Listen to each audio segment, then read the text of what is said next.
Hello, everyone, and welcome back to Block Party number 55.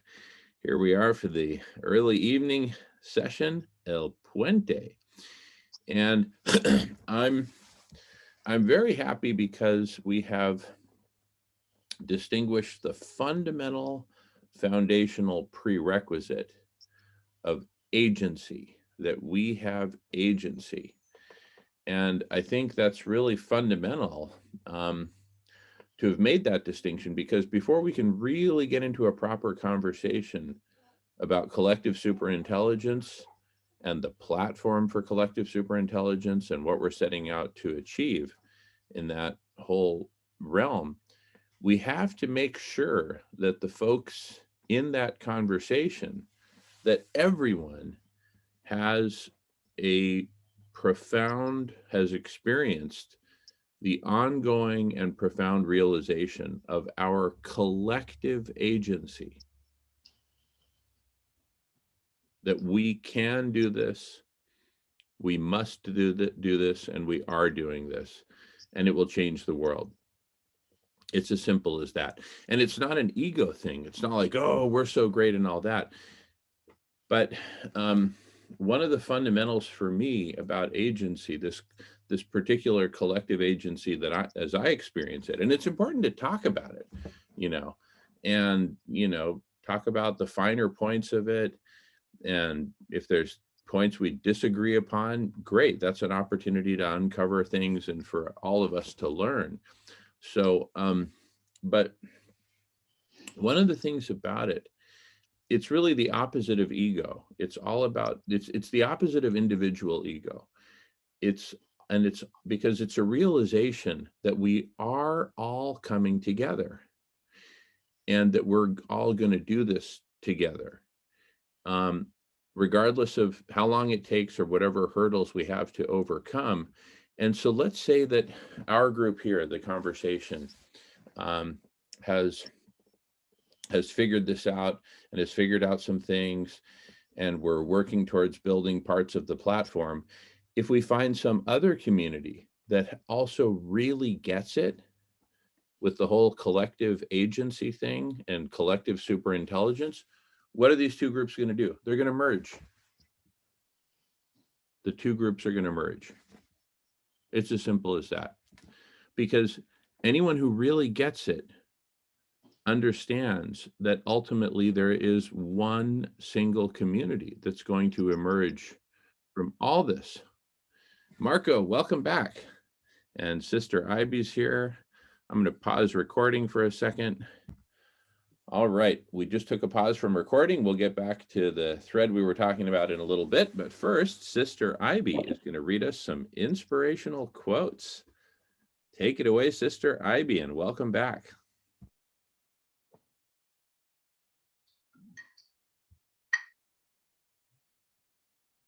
You're on mute, Sister Ivy. Okay, and the connection wasn't doing great, but here we are. We will always be connected by that wonderful, beautiful love we have for humanity and for animals and for all beings and for the universe. Beautiful thing that connects us. So thank you to that source of divine universal love that connects us every minute. We really are one. And I just pray always that we understand that we are one, or we are uno, because that is the way that we understand what is this about harming each other if we are one. It just doesn't make any sense. So it's a very simple, easy way that we can explain why what we do is love each other, and help each other, and bless each other, like we are working very hard to do here. And that is our right, and that is our joy, to love, bless, and help each other. And It is so joyful to think that that's what we are about here. That is a joy just in itself.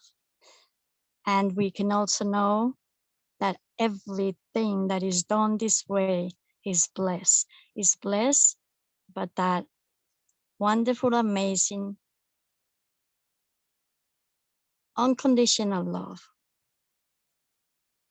the one that was presented a long ago as the punishing and condemning love, which that's not any quality of love, but the one that we have around that is the true unconditional love for all of us, for all the plants, and for all the beings in all the whatever universes we may not know around, whatever.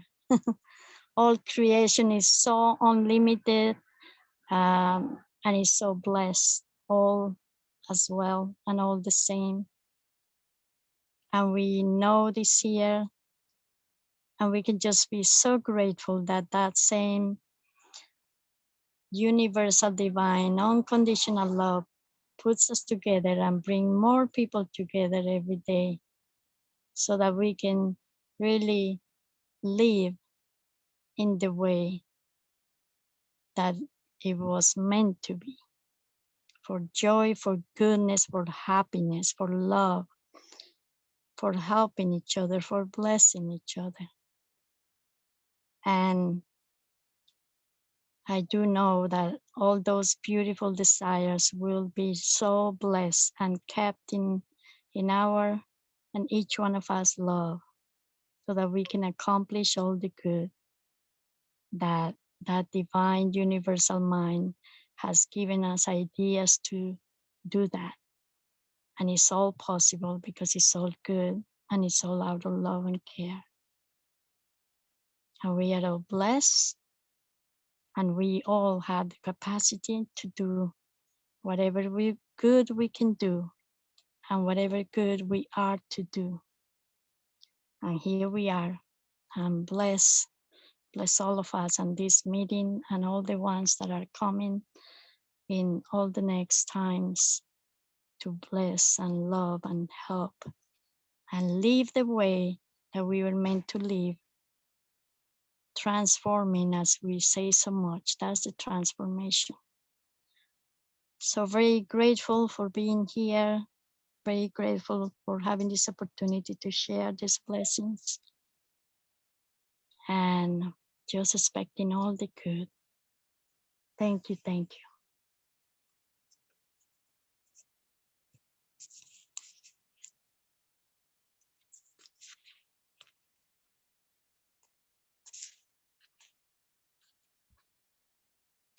Beautiful. Thank you, Sister Ivy. And thank you for being here. You are a blessing. My pleasure. Your presence is a blessing. Thank you. And let's know that each one and all of us, that's what we are. That's a very wonderful person say we are walking blessings.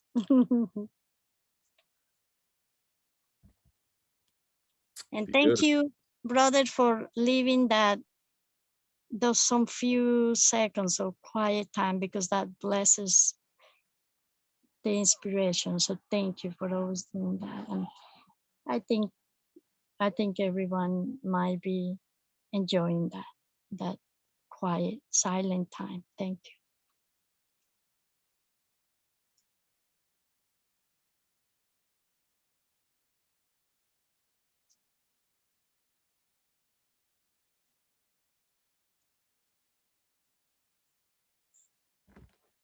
Thank you, Sister Ivy. Thank you.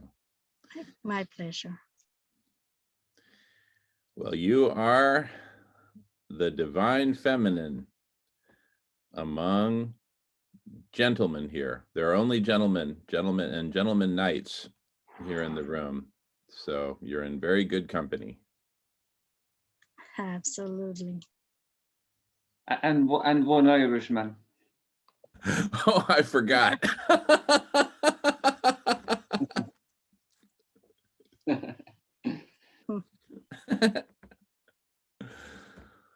And with you here, we are all in very good company.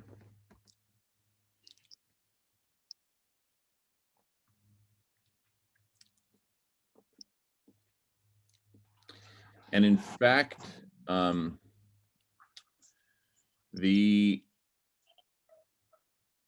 I got to Los Angeles in 2011, or no, yeah, it was 2011. In late 2011, I arrived in LAX airport to visit some friends. And in the airport was a big picture of the mayor of Los Angeles, and he was smiling. And right beneath his picture, it said the words, "With you here, now it is perfect."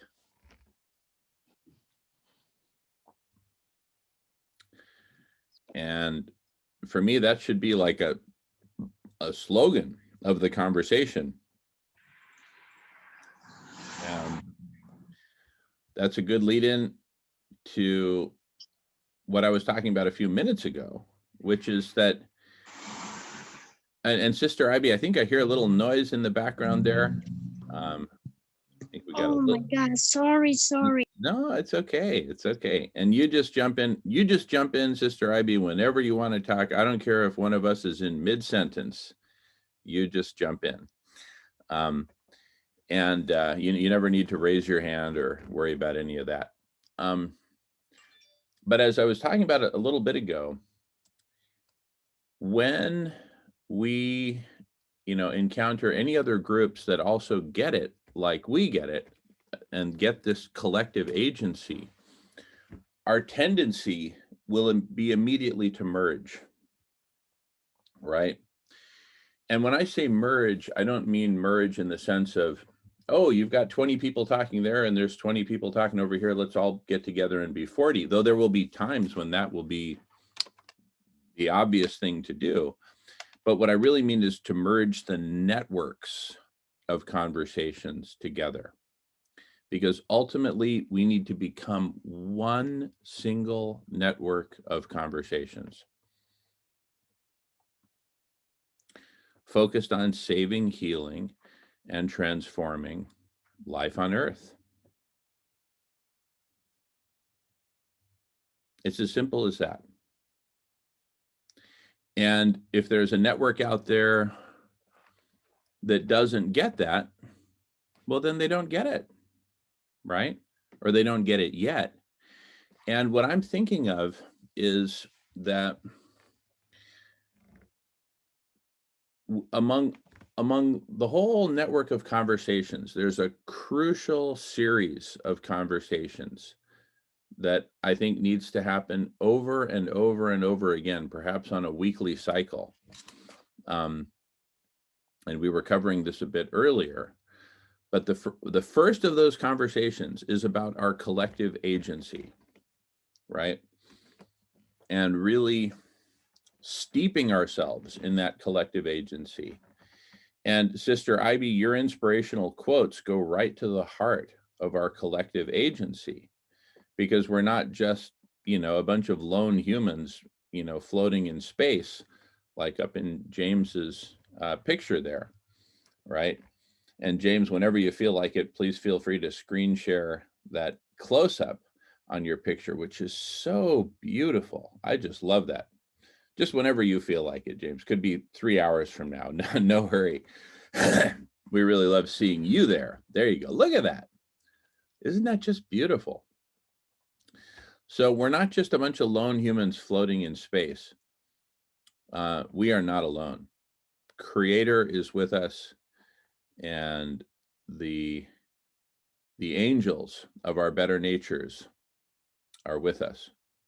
And we are Uno, which is the name of Sister Ivy's organization that she founded so many years ago and has remained true and faithful to. We are one. And so the first transformational conversation, and James, again, we love seeing you, so don't stay away too long. But the first transformational conversation we need to have is the one about agency, our collective agency. And when I say we are going to do this, it's not just this group, it's all the networks, all the groups that ultimately must come together as one singular network. Okay.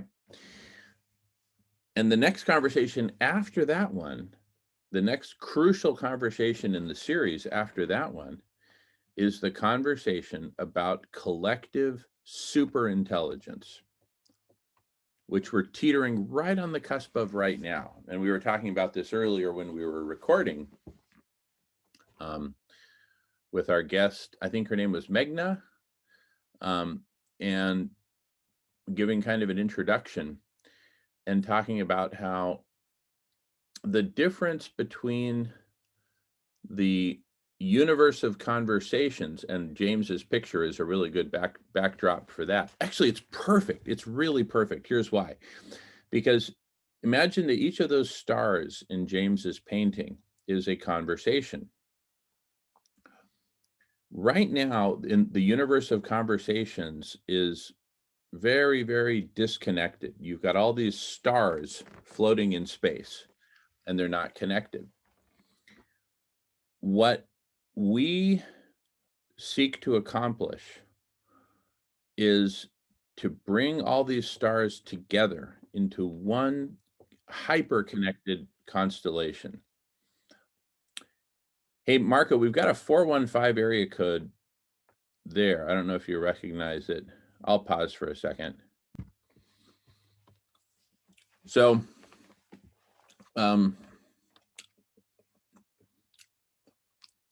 in terms of connecting all these networks together and all these conversations together, I think there's, now you can see in James's painting there that you've got all these constellations of stars, or these galaxies of stars, and in the center of each, there's like this really bright, glowing orb, right?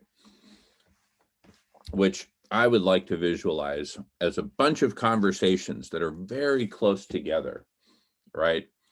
Forming, I don't even know how to describe it. I'll let James describe it since he's the artist. But and whenever you want to come back on camera, James, I certainly we love having you on camera. I just wanted everyone to be able to lay their eyes on that beautiful artwork for whatever moments, but always up to you. All right, thanks, James. And whenever you feel like describing what those really bright spots, and by the way, is that the same as that portion of the painting over your shoulder there, or is that it's a different painting? Okay. Yeah, they're different paintings. Yeah. Okay. The one when I'm off camera is only a small painting. It's on the stairs. It's only but that's way bigger audio. Yeah, I know what you're getting at. I suppose, what could you call it? You know what I mean? The hot circle, like where all the hot conversations are going on, and mingling and completely, in gel together, like or fluid together, and creating. That's the main thing. What they're doing is creating solutions. So the rest of them coming in, or they're just the ones that are coming in or bouncing around on the outside, on the peripheral, and connecting anyway. Like. Well, that's what we need to achieve anyway. You know what I mean? And as Sister Ivy puts it, like, we need to achieve oneness, like, simple as that. Oneness with the one goal in mind, like, you know what I mean? It's as simple as that. Exactly.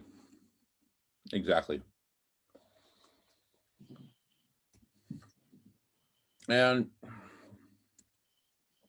for me, at the moment, the bright center is this series of conversations that I'm describing, which is agency, collective superintelligence. And collective and superintelligence is really a series of conversations in and of itself, starting with the big picture. And the big picture is very simple and very beautiful. And it can be described in a minute or less, right? And that big picture is a network of conversations where most of them are transcribed and the transcriptions are indexed. Most of them are recorded and transcribed. The transcriptions, the text is indexed and made searchable. And there is complete visibility of the entire constellation of conversations in the entire network. Right? We're talking about the network. The definition of the network is all of those conversations that are pointing in the direction of saving, healing, and transforming life on Earth.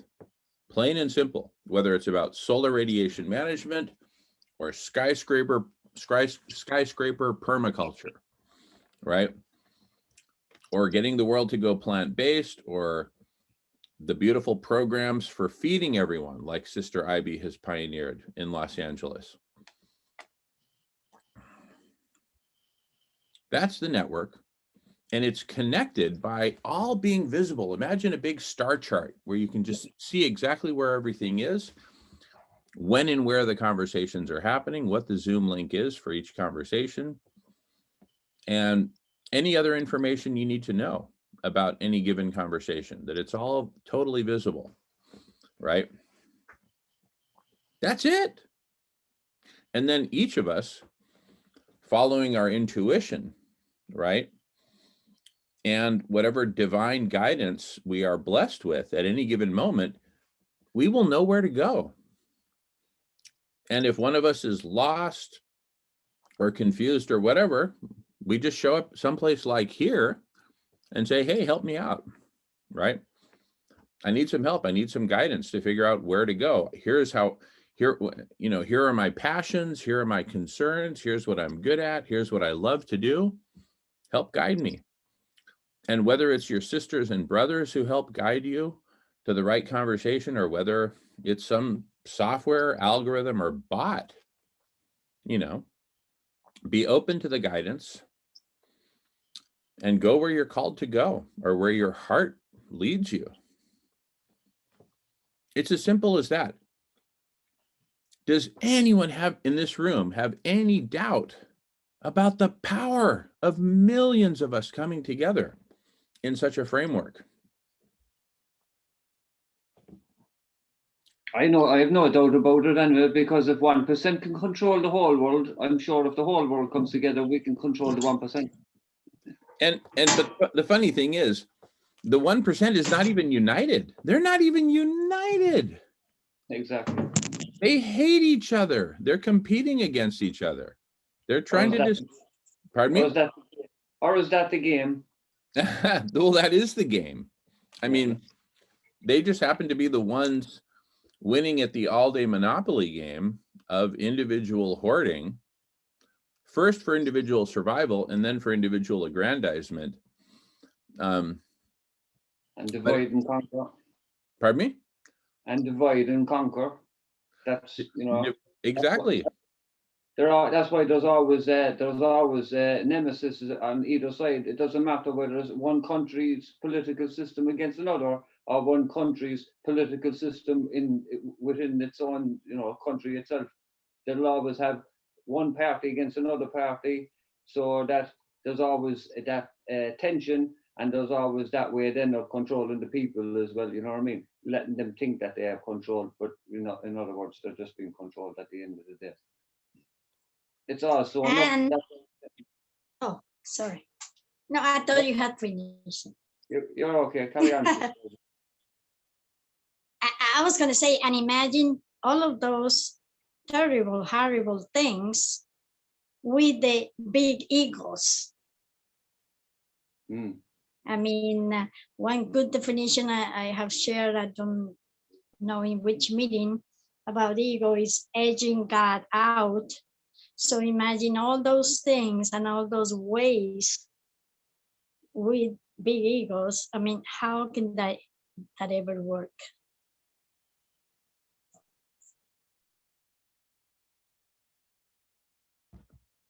Exactly. So this crucial series of conversations. Oh, here's Christopher coming in probably on another device.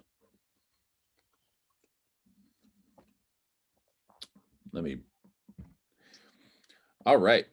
So Christopher, we were talking about kind of this core series of conversations, agency being the first one, this collective agency. And by the way, that's not something that requires any study at all, right? In fact, I think most little children just get it naturally, right?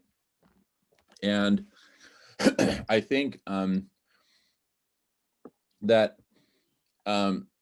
the heartbreak that we all experience as little kids as we awaken to the nature of the game that we're all forced into, of competition and fighting and strife and hoarding and ego.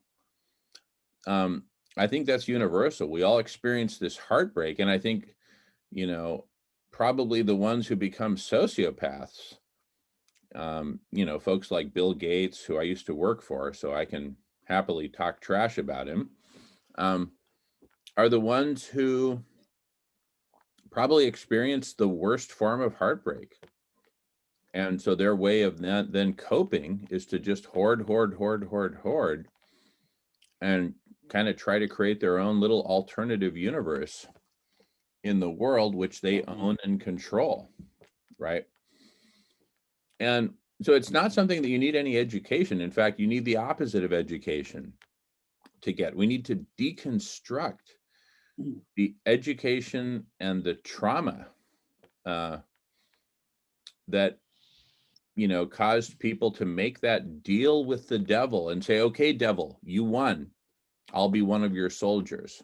I will do thy bidding and pump up my ego and hoard, and continue to hoard away to glory for my own glory while other people starve. Right. So anyway, but so there probably needs to be something kind of akin to its own curriculum in and of itself for people to get agency. You can't just, well, I don't know, in some people's cases, yeah, you just talk about it. But I think it's more of an experiential thing. And so I think it's the kind of thing that you just need to come and hang with us for a bit. And you just sort of get it, right? That's one model. Another way, while it's not perfect, is landmark education. The Landmark Forum, the advanced course, they've got a whole curriculum. They call it the curriculum for living. And unfortunately, I think I believe their model is tainted by money and to some degree dominance. But their fundamental education is really, really good. Anyone who's taken the Landmark Forum, please raise your hand. And there's other curriculums that are, I would say, similar, broadly similar. But anyway, the point is very simple, that even us adults who've, you know, become indoctrinated by this broken omnicidal culture of greed and hoarding and ego, there are ways to get out of it. There are ways to break free of it, some more systematic than others. But again, I think just hanging with us is one way to break free of it. Just come hang with us. Talk about it. Share about it. And, but again, this agency, this collective agency, getting that we have agency and that we will succeed is fundamental. And then on top of that, then we can really talk about collective superintelligence in a way that makes sense, right? This last Monday, several of us were in a meeting with Kiko Lab, which we now do every Monday, starting at 12 noon Pacific time. And James, you're absolutely welcome to join us there. Everyone here has been in the Kiko Lab meetings. But a really interesting thing happened this last Monday, which is that, but actually before that, I'd like to share a video Here, I'm going to pause recording so I can share a video. All right. So we took a break to watch that video from Kiko Lab, and which indicates that they really, get it. But then just this last Monday, which I think was 2 weeks later, I was basically saying, okay, well, the next step is obvious. Let's put together the universal calendar. So we can put all these transformational conversations on one common map. And not only did I get pushback, but when I tried to make points that even related to that were like fresh new points, and I was being very concise in the meeting, but whenever I'd make fresh new points related to that, or had anything that even mentioned of that, they literally interrupted me. And I had never seen them interrupt anyone before. Right. So I guess I should be honored. But I'm not really even joking when I say that, because when you start to get interrupted, I've noticed it's when you're really touching a nerve. And most of the time it's because there's some truth that you're exposing that somebody is deeply uncomfortable with. And I think that, and that's what really got me thinking about agency. I was like, what could possibly be getting in the way? And I think what's getting in the way is a lack of understanding, a lack of getting that which is most fundamental, which is that we really need to all come together and form one single united network of conversations. And the first part of that is actually remarkably simple. And that's forming this universal calendar that says, okay, what are the conversations that, that fundamentally get it? And I guess, one of the challenges there is, what's the filter, right? How do we determine, which conversations are in and which are, which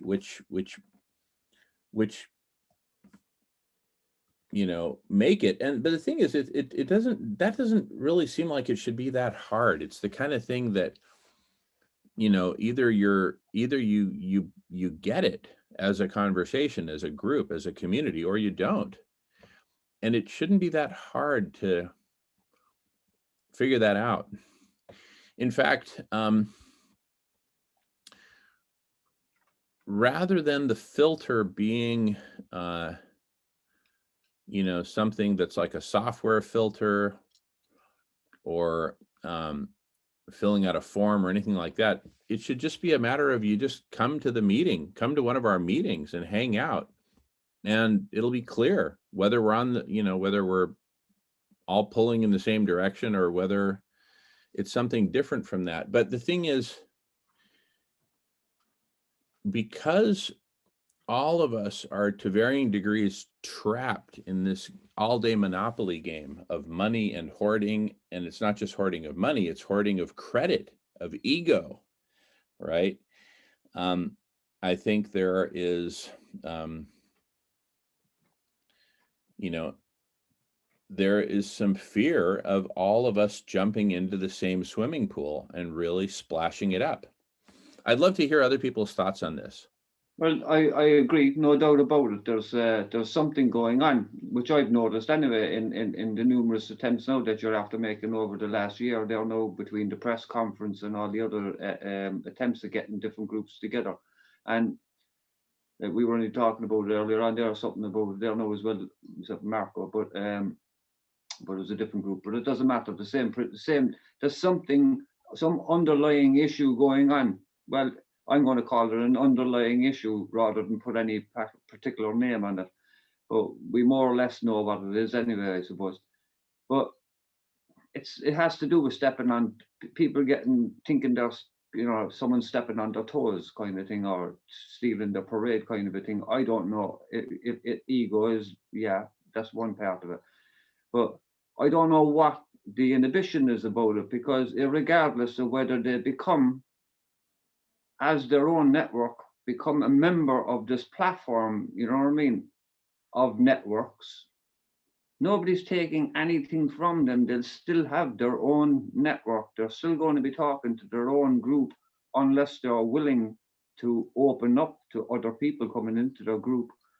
You know what I mean? But nobody's actually taking anything from anyone, stealing anyone's thunder or anything like that. But seems to be some kind of a misconception that that's what's going on when people or other groups are offered to come in on a network of groups.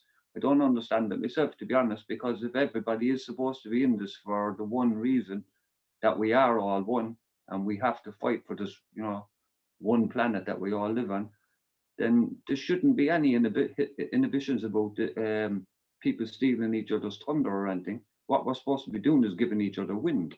You know what I mean? Giving each other wind beneath the sails, like to all push on together. Like that's what we're supposed to be doing. So I don't know what it is. I don't know what the underlying issue is or what, but it seems to be prevalent. And you know, we do need to get to the bottom of it, like, and try and get people to understand or the groups to understand that nobody's here trying to steal anyone's thunder, like, or you know, bruise anyone's ego. It, you know, everybody is unique at the end of the day, and this one planet we're all on is very unique. But it's, you know, it's the one thing we all have in common. So we've got to get our shit together. Sorry for the language, just maybe. Carry on. Sorry. Yeah, exactly.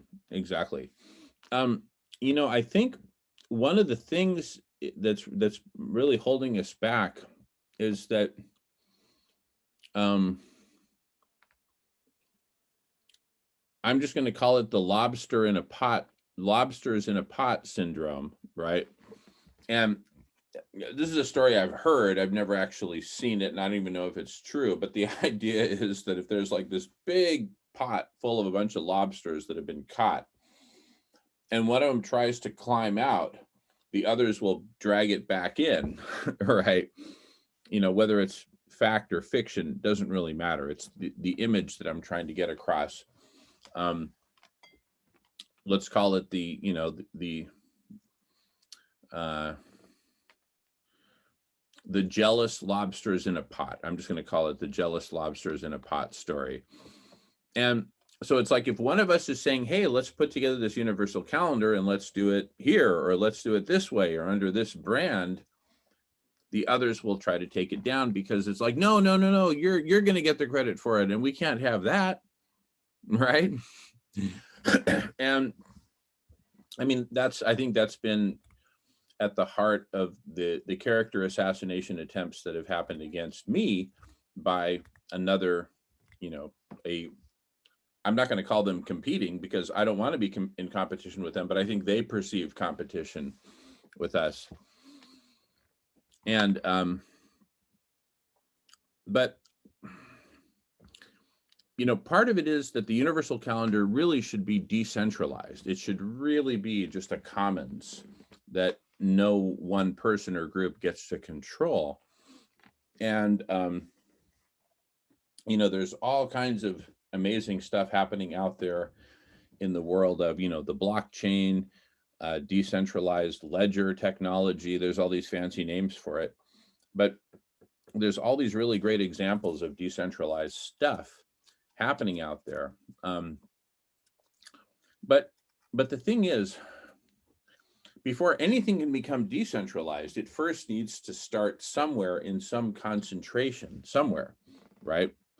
So people getting together and saying, okay, let's do this.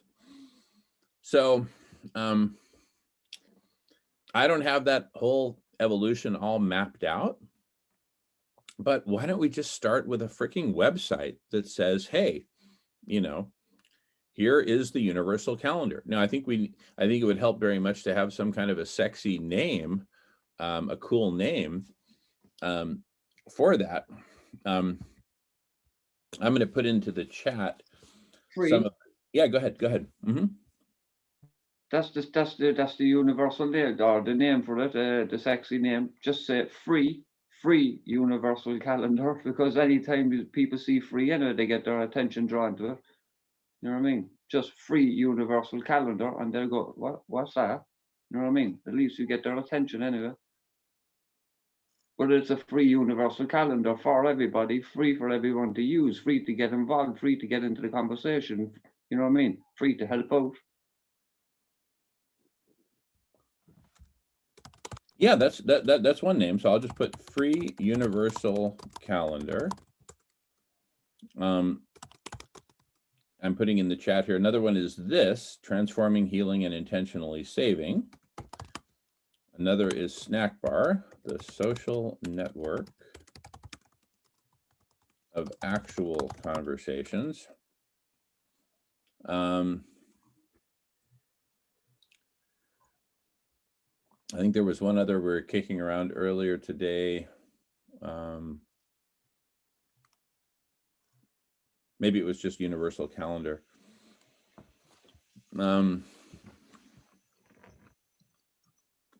Free universal calendar.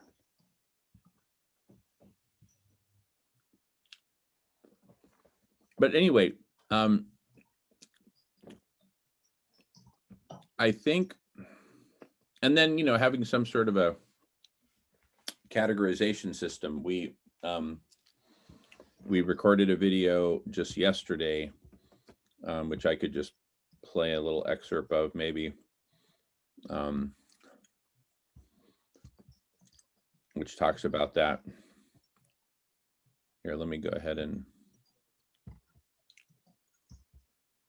pull that up real quick. Hello. I'm just going to find, okay, So, here we go. All right, so here, you know, I was just like showing, hey, we could have these different categories, right, on the calendar so that you can click on whichever one. I'm not saying this is a perfect set of categories or anything like that, but something that we can make visual and easy to use, and we just come together and co-create and say, hey, what are the important topics? So just looking on here, you know, a new story for humanity, that's a super hot topic, and a lot of people are talking about it. Veganism, super hot topic. Solar radiation management, super hot topic, pun intended, right? Collective superintelligence, super hot. Eradicating the coronavirus, super hot. Ending hunger, feeding everyone, super hot. The evolutionary journey to collective superintelligence. Look, you see the bright spot up there? It's the journey to that bright spot, right? Super hot topic. Totalitarian agriculture and replacing it with, you know, whether it's no-till agriculture, permaculture, whatever, that's a super hot topic. And there's lots of great conversations about politics and transforming politics, transforming economics, and transforming our entire set of living arrangements. Overpopulation. This is one of the easiest and most obvious topics. The solution to that is eradicating poverty and providing the basic human needs for humanity as public goods, as basic public goods, right? So anyway, there's probably a dozen or so just obvious, really hot topics that we need to start with. You know what I'm saying? And you know, click on you know, because any conversation can be categorized and organized according to, you know, what is it? Like the one about agency. We need to have a weekly meeting about agency, our collective agency. And among other things, for anyone who doesn't get it, right, come to that meeting and we'll talk about it, and, you know, and so on. So anyway, the core series, I keep coming back to this core series of conversations that for me is that bright spot in the middle of James's painting there, that big bright blob, okay? Agency, collective superintelligence, the universal calendar itself, which is the first step towards collective superintelligence, strategy, right? And actually, in that same video, I can share about strategy, because later in that video, I talk about strategy.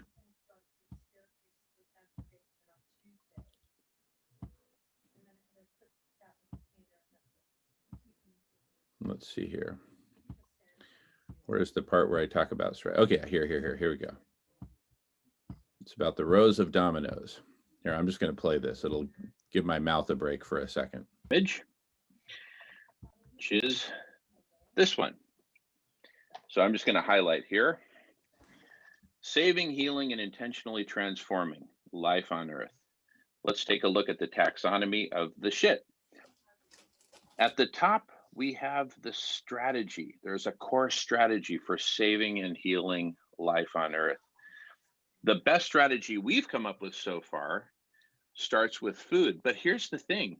This is a series of conversations, and it's not complete until you are here contributing to the conversation and helping us figure this out and helping us perfect it. But in the absence of you, those who aren't here yet, we, those who are here on this meeting, have come up with the concept of starting the strategy with food, feeding everyone plant-based foods. And think of that as a domino, that if we push over this domino of feeding everyone plant-based foods, that in turn will kick off 2 rows of dominoes and get them all tumbling. The first row of dominoes is around meeting human needs, basic human needs: food, shelter, water, sanitation, healthcare, community, access to nature and parks and recreation and libraries and internet and all these good things, okay? But food is the first and most important, the most critical, the most basic. But that gets all these other dominoes tumbling, because once we feed everyone, it's suddenly like, whoa, hey, we can do this. And then we go after shelter and healthcare and all the others I mentioned. Now, plant-based foods, feeding everyone plant-based foods. If we get everyone on Earth eating plant-based foods, not just the ones who we initially deliver food to, but everyone else who's learning about this whole planetary movement to feed everyone plant-based foods, eventually everyone's going to try it and everyone's going to love it, because people are going to learn that you don't need to kill animals in order to eat. And animal agriculture is the main destroyer of Mother Earth. So this next row of dominoes, kicked off by food, is all about saving and healing Mother Earth, life on Earth. Beyond food, what's next? Solar radiation management, SRM. What's next after that? Well, planting trees, cleaning up the oceans, getting chemicals out of the environment, all these. Anyway, so that's a whole row of dominoes unto itself. So there's 2 main rows of dominoes, one focused on humanity, the other focused on Mother Earth. Anyway, that's the best strategy we've come up with so far. Can we improve upon it? Yes. We need to really figure out the details and exact implementation. We need volunteers. We need all kinds of expertise. We need you here. So that's strategy. Now you'll see here in this picture, strategy sits on top of this little pyramid we've drawn here. In order to develop and ultimately implement the best possible strategy, we need a platform for collective superintelligence. That's it. That picture says it all. I mean, that's really the map of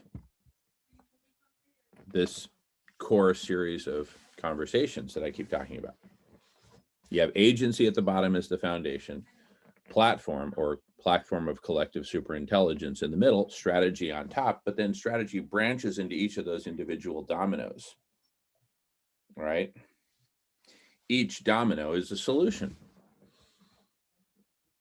or a topic space in which multiple solutions can be created, right? That's it. That's the core right there. So let's create a map of that, like the colorful visual one I was showing earlier. Click on a topic and see all the meetings. I mean, it's just so simple, right? and it's time to do it. Now, tomorrow afternoon, I'm meeting with someone who I met through Kiko Lab, who goes to the Kiko Lab meetings, named Vincent, and he's he's been working on some software. So I want to get together with him and say, hey, let's do this. Let's do this universal calendar.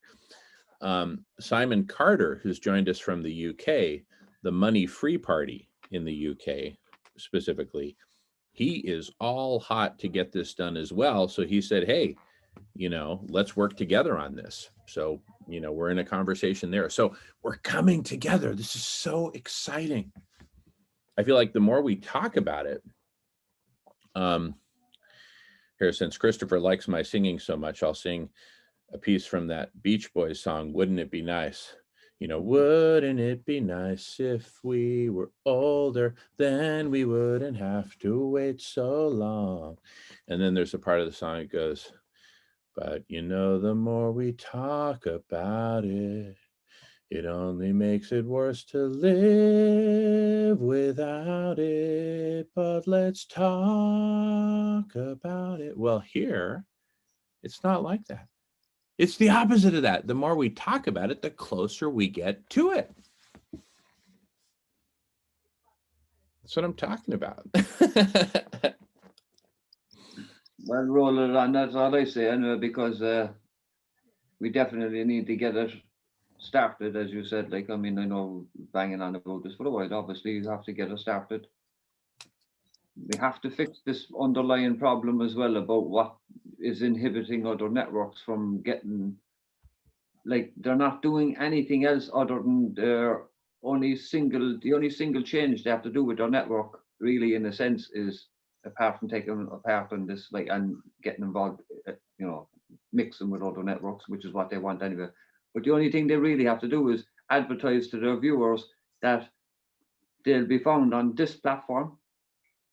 You know what I mean? To check in through this platform to find their network, and also while they're browse through the other networks of conversations that are going on as well at other times and everything else. It's not stealing their thunder. They need to get that out of their heads anyway, because that's our downfall.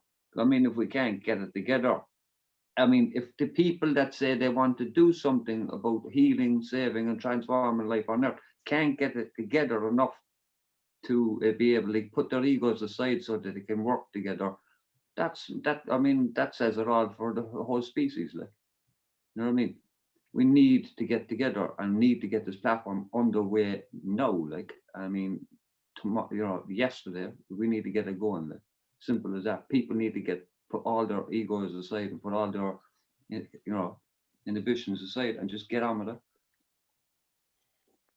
Because, as you said, people are starting to get excited about it now, but we need to get more people excited about it. We need to get out there and start, if we can get an initial core group of, just an initial core group to agree, you know what I mean? And to advertise through this one platform and start advertising this platform, this universal calendar and everything else. If we can just get an initial few people into that and then start advertising it big time, because that's what we need to do. We have to create awareness anyway. You're not going to get anyone from anywhere unless we start creating awareness in the first place.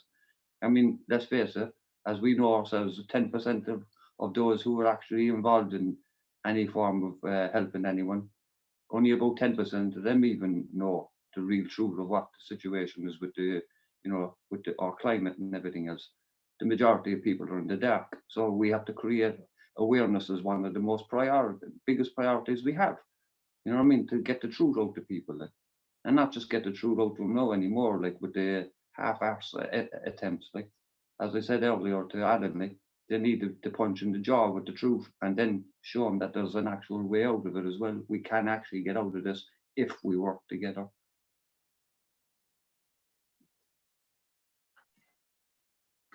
Exactly. That's it. And so I think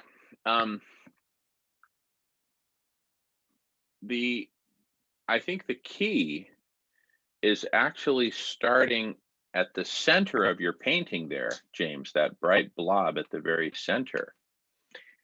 mapping out this exact sequence, this series of conversations. Agency, collective superintendent, agency.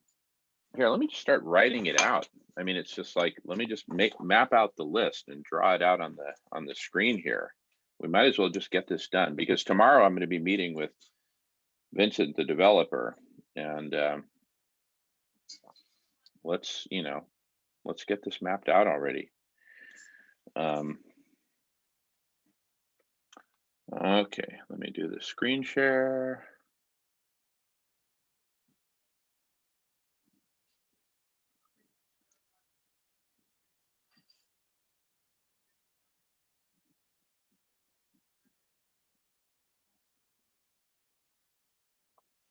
Okay, here goes.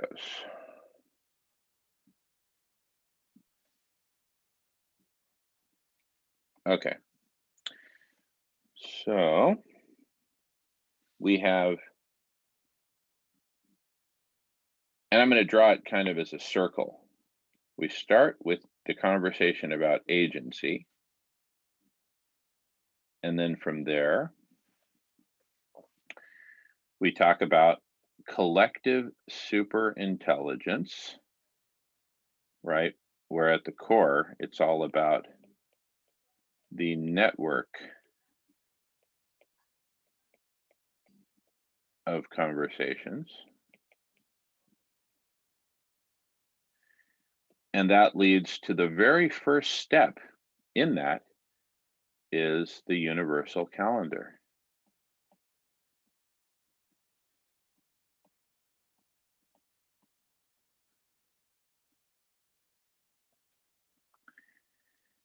And from there, where do we go? Imagine that from there, we talk about this, let's just call it the,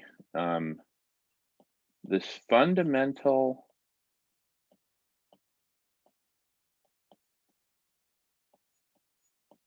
curriculum, which is literally, I'm just going to draw a big circle and then erase it. It's this whole series of topics, and what comes next, and what comes next, and what, this is the fundamental curriculum. Okay, let me clean that up. Okay, I'll just highlight it in green. We have this fundamental curriculum.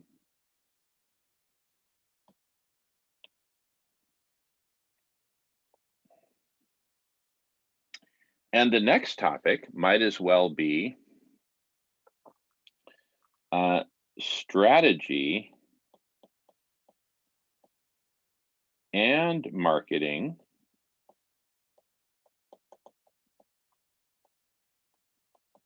for growth, for growing this whole thing.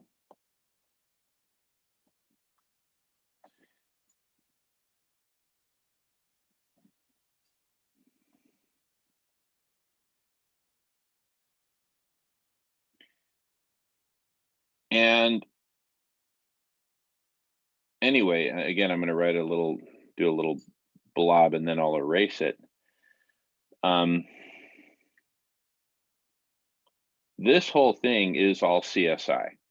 This is all collective superintelligence. This is like the starter motor for collective superintelligence. And then from here, we can talk about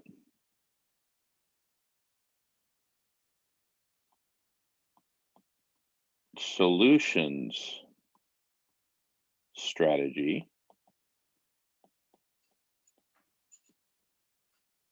right? Which is what we were talking about with the whole domino thing, right? And that can lead straight to a conversation about food, right?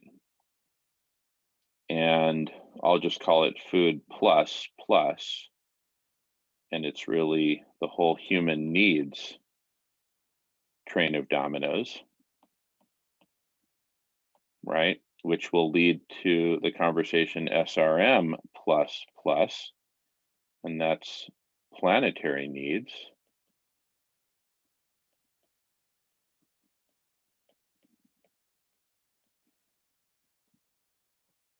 And that's it. I mean, there you have it. How many topics do we have here? Starting with agency. 1, 2, 3, 4, 5, 6, 7, 8. That's it. Now, because contained within SRM is the topic of the urgency, right? And that might be a good one to, I don't know, I kind of want to start with that. But, and maybe that's why this forms a nice circle, because you can really start wherever you want to start with it. But the natural places to start are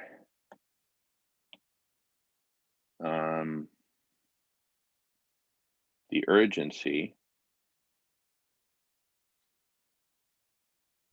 CSI. Yeah, go ahead. If I may, Oh, Jim, please. Yeah. I would actually suggest that for us here, for what we have, for what we are here about and what we're all, trying to achieve and everything else, I would say there, like the SRM, like, a motivational speech is the best started off with a little bit of a shock, like, to the system. And I think we need to get everybody that's getting involved in this should have a basic knowledge of what SRM is about and why it needs so urgently to be implemented. We need to let people see how drastic the situation is before we create the agency to get on with their plan.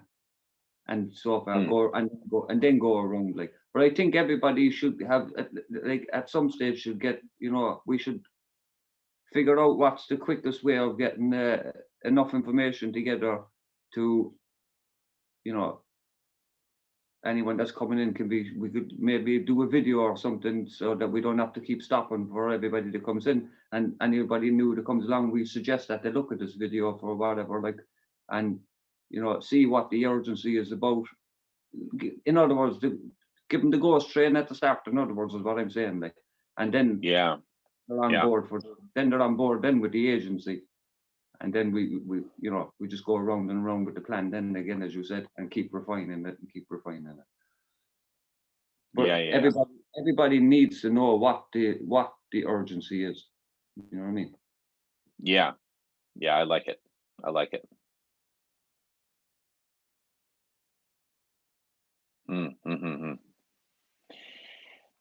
Yeah, in fact, so let me just add some topics below here. We've got the ghost train. And when James says the ghost train, what he really means is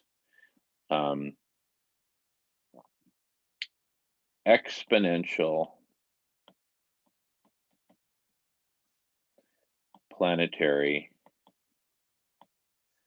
overheating.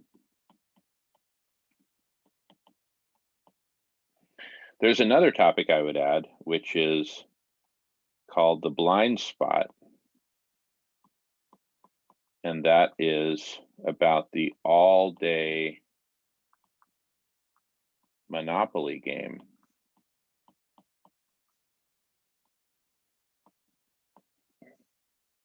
Of hoarding and ego, right? Oh, Kate's here.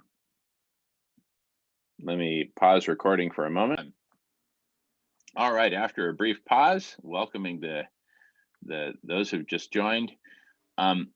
We are talking about this huge opportunity of creating a universal calendar of all of the conversations in the network of conversations that are all pointing in the same direction, even if they don't know it yet,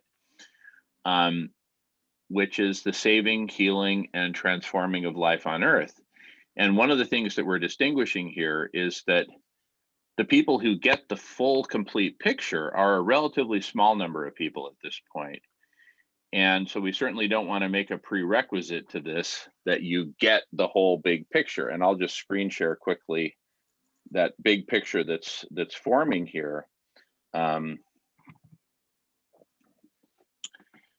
And everyone just jump in. I feel like I'm talking too much, so don't, especially when I'm screen sharing, just literally just jump in. Don't try to hold up your hand or anything because I won't see you since I'm screen sharing. But the model is, and this is really liberating for me, that we have distinguished this essential piece. Before, we used to just jump right in with collective superintelligence and then strategy, like the, I'll just call it the V for Vendetta strategy, which is the 2 rows of dominoes, both of which start with food healers. That's the common domino. And then human needs, and then planetary needs. See, it forms a V, so V for Vendetta. And of course, that famous domino scene in V for Vendetta. And what we've just distinguished literally in the last week or so is that there is a layer underneath collective superintelligence that's been missing, and that's collective agency, right? The recognition that we have this latent agency, this potential agency, that we can come together, humanity can come together, and we can transform all this. So out of that, and I'll just color away here and then I'll take away the colors, but we're trying to figure out kind of this fundamental curriculum to infuse the universal calendar with initially, give it kind of a seed crystal. That's it. Think of this as the seed ICE 9 crystal. Let me go ahead and write that up in blue up here. Seed ICE 9 crystal. What is the seed ICE 9 crystal? What does it consist of? So think of this as the molecular structure of the seed ICE 9 crystal. And this is a series of conversations that would happen on a weekly basis. So on Monday morning, we might start with a conversation about agency, right? Followed by a conversation about collective superintelligence, which is fundamentally about the network of conversations, but a hyper-connected network of conversations. The first part of which, the crucial first part of which, is the universal calendar.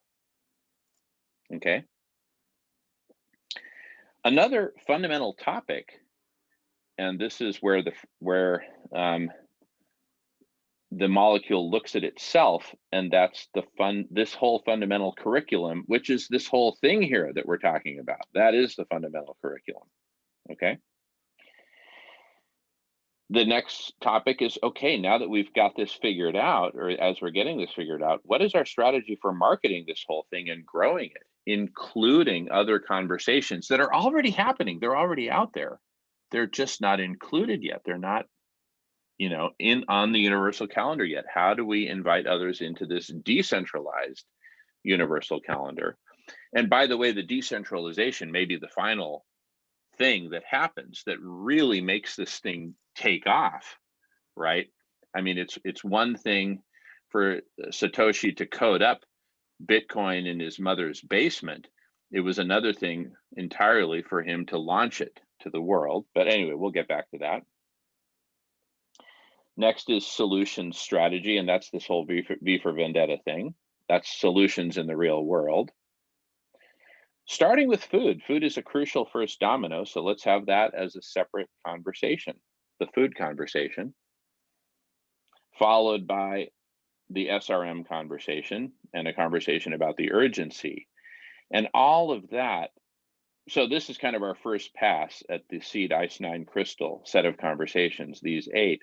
And then we were figuring out what are some other ones that might be crucial. Another is to really go deep into what we're calling the ghost train, conducted by Professor Guy McPherson, about exponential planetary overheating and exactly how severe it is, which of course leads us, John Madden style, right back to SRM.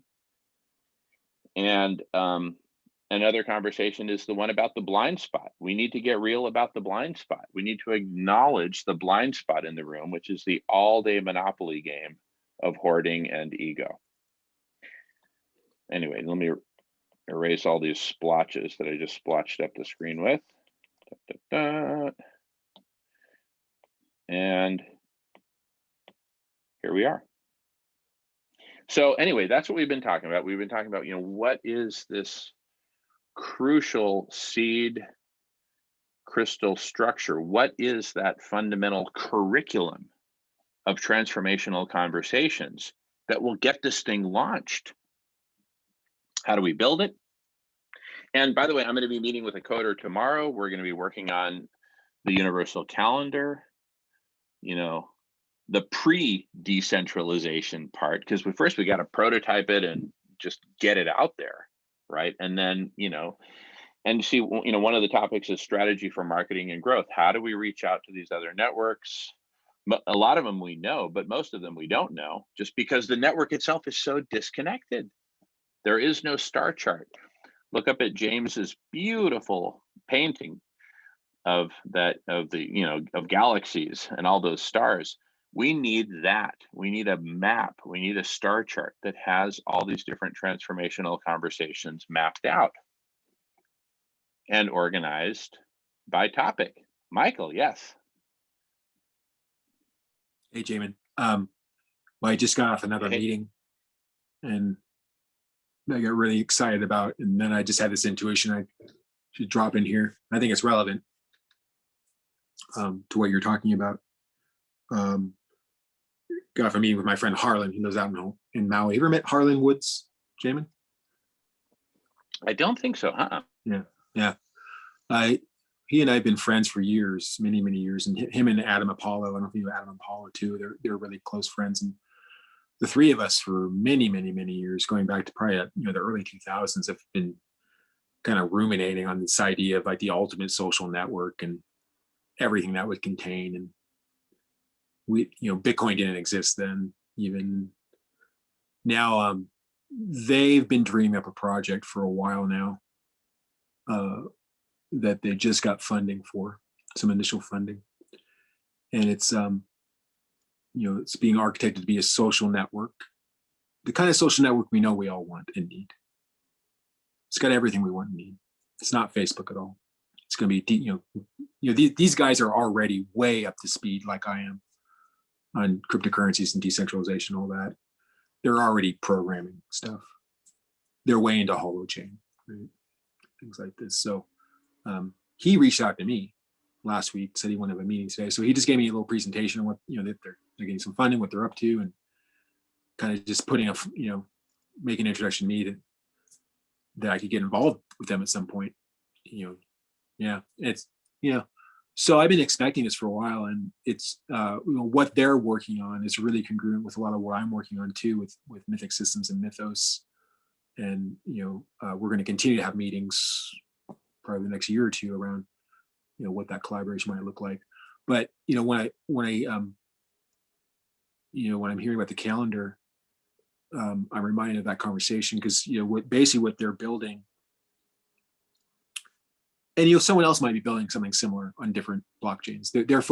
They're focusing on Holochain, and which makes sense in some ways. And then, but basically what they're building is, they're, if you can imagine, technically speaking, they're building a framework, and it's really relevant to the way the Holochain works too. Did you say something about agents? What did you say in your presentation right now? Agent based or agency, and this is the newest addition to the map, which is recognizing our collective agency, because it's been sort of this invisible elephant in the room that keeps stepping on our toes, which is we'll go but so far with a certain group or conversation, and then they'll like nix it, and we kept wondering why, and it's because they don't get the collective agency that we all have that's really latent, but it's also right there at the cusp. Well, like for example, I was talking about this meeting we had this last Monday at Kiko Lab that we were getting really far with, really progressing quite nicely with them. I think you were there. And when I would talk about the universal calendar, they kept interrupting me, right? And it's like, what's in the way? What's in the way? And I finally got it, that they don't get the collective agency that we all have. And that, what do you mean? I have an idea what agency means. What do you mean by collective agency? What do you mean exactly? Collective agency. So if agency is your power as an individual, Tony Robbins style, to get out there and recreate your life the way you want, Collective Right. agency is our, potential. Right. Get out there and recreate the world, and bringing all of humanity along with us. Start kicking off that ice 9 seed crystal and then whoosh, letting it spread around the world. Right. Well, I mean, yeah, I love the idea of agency. I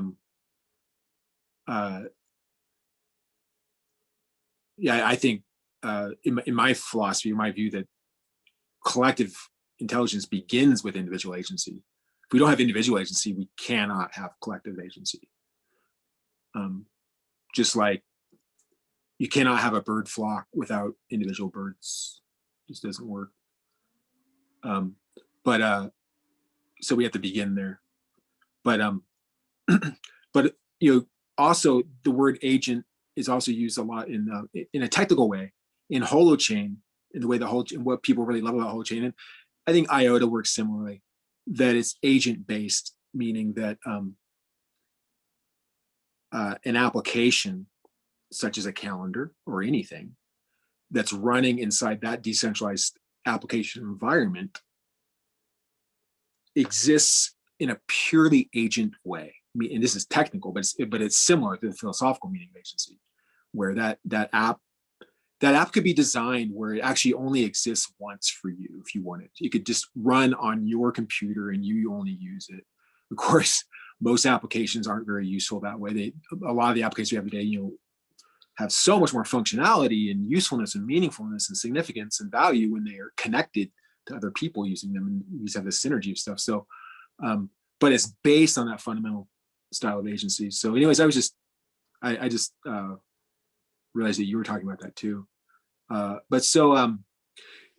The project they're making in Holochain is done in a way where it's it's designed to be a social network, but in the way that it's being designed will allow for data where people maintain their agency by being a social network. You have full control of your data, right? You can retract anything anytime, plus even the elements of the social network. Generally speaking, like they're going to be able to decide what degree of this is possible or not, because like ideally you'd have a social network framework where every single application in there, like let's take Facebook for example. Like in Facebook, we have like a messenger, right, where you do the chatting thing to individual people. DM me, PM me, and we chat one-to-one in the messaging. That's a little tiny micro application within the Facebook big application, right? And then you actually have the posting application, and there's there's games in Facebook that most people don't use, but you can kind of plug applications into it. But Facebook owns it all. If they don't like your application, they'll just remove it, and they control which applications you can even put in there.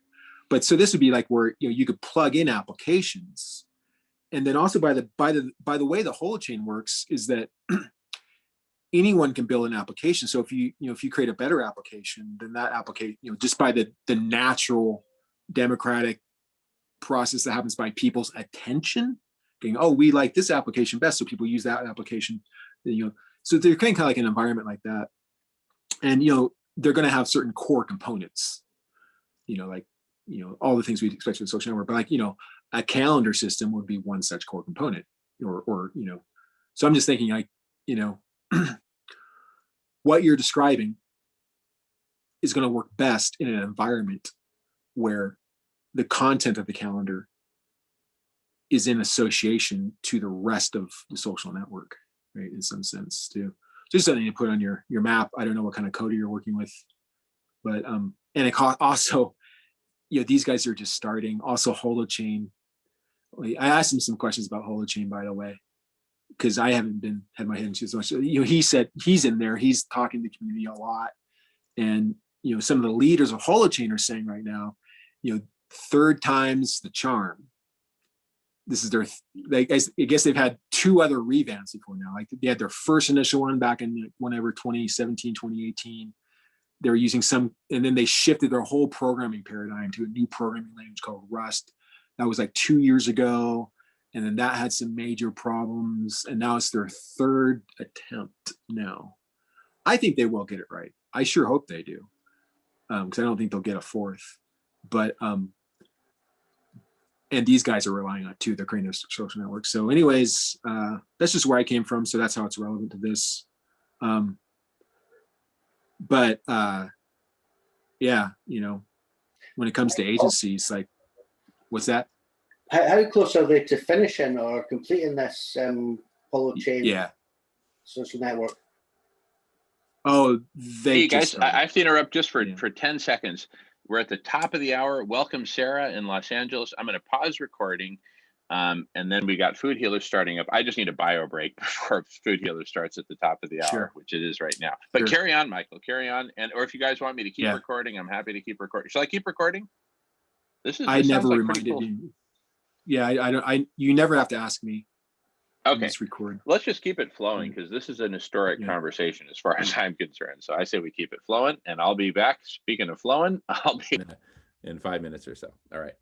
See you guys shortly. Yeah, they're just starting. I mean, it's been in the planning for a long time. But they've been kind of waiting on Holochain, I think, and funding. So they just got some initial seed funding right now. How long do Yeah. these things normally take? Is it like weeks, months, years? Oh, it'll be months at least before there's any. I mean, I asked him what the timeline was. He says that they hope to have like an alpha kind of closed version for select people this year, and then more of the public fully open version by 2022. But I think that's just a rough roadmap. We're looking at calendars that already exist, like especially open source ones that can be used and then adapted for needs. Is that something you can do yourself if we found an open source calendar? Is that something you could adjust the code to be what Damon wants? Well, good question. You know, here's the thing, and you know, Jamin's not here to participate in this part of the conversation, but you know, he and I had already developed a calendar about 2 years ago. I think it's still there. I think you can look at it. It's just not operating, or there's no, you know. But if you go to the RCI the Radish website, you know, we had been developing an application that included a bunch of stuff, including a calendar. And the point is that, and we worked a lot on this. We worked on this for like at least a year, and we're outsourcing coders and stuff like this. But we're developing in in WordPress. This was not meant to be the decentralized version. We knew this. We knew this is just a prototype, basically, because it was what we could build on then. But the point is, to what you're saying, is that myself personally, and Well, I think he's all got of us, someone, right? That's what he said earlier. He's got, is it Vincent or something? I'm sorry, what? I think he said What? he's got someone, Vincent or someone he's discussing developing that with already. That's right, Vincent. Vincent's amazing. Yeah, well, that's now. But what I'm saying is that I just know that back then, I was looking and we were looking at what already existed as far as calendar systems, and it was somewhat limited. And I don't know right now. It's probably changed a lot, but yeah, I mean, you know, the other thing I was going to say, James is not here to hear it. Maybe he's listening, and I'm sure he's probably thought this out a lot more than I have. And Vincent's a really, really smart guy, so I'm sure he can bring a lot of insight too. But when I think about developing a universal calendar, it would seem overwhelming to me of how much data you would have in that calendar, and how would you organize it to make sense? I don't know. That's just my initial take on it. If we had a calendar for every event that's happening, it might be overloaded. And then how do you manage that? I don't know. Yeah, I don't know. And like we have Facebook, which has a calendar system, and you know, I use that sometimes. It works pretty good. Although I don't love Facebook, but it's a really used calendar for everyone who's doing events, whatever they are. Yoga events, concerts, talks on global sustainability. It doesn't matter. We can plug in our events there and it's working for us. And I think it can be searched. Of course, we don't want it there. We want a new social network. So, and again, I'm just kind of critically thinking, just because I think it's good to think of these things ahead first before you program them. But you know, if we're going to create a calendar, we'd want it to be in some kind of new social work environment, I would think. Yeah, I was talking about it being an embeddable calendar, but I mean, even if it was it required an entire website for several pages for the calendar to fill out, like you're saying, fill out all the stuff that's needed. I mean, a website is still embeddable through, what is it called? It's not masking, it's what framing, isn't it? As if they still use framing. Is framing still a thing? I used to use framing all the time. You frame a separate website on your website, so that Right. other websites that were, other projects could use it as well and point to it on their own site.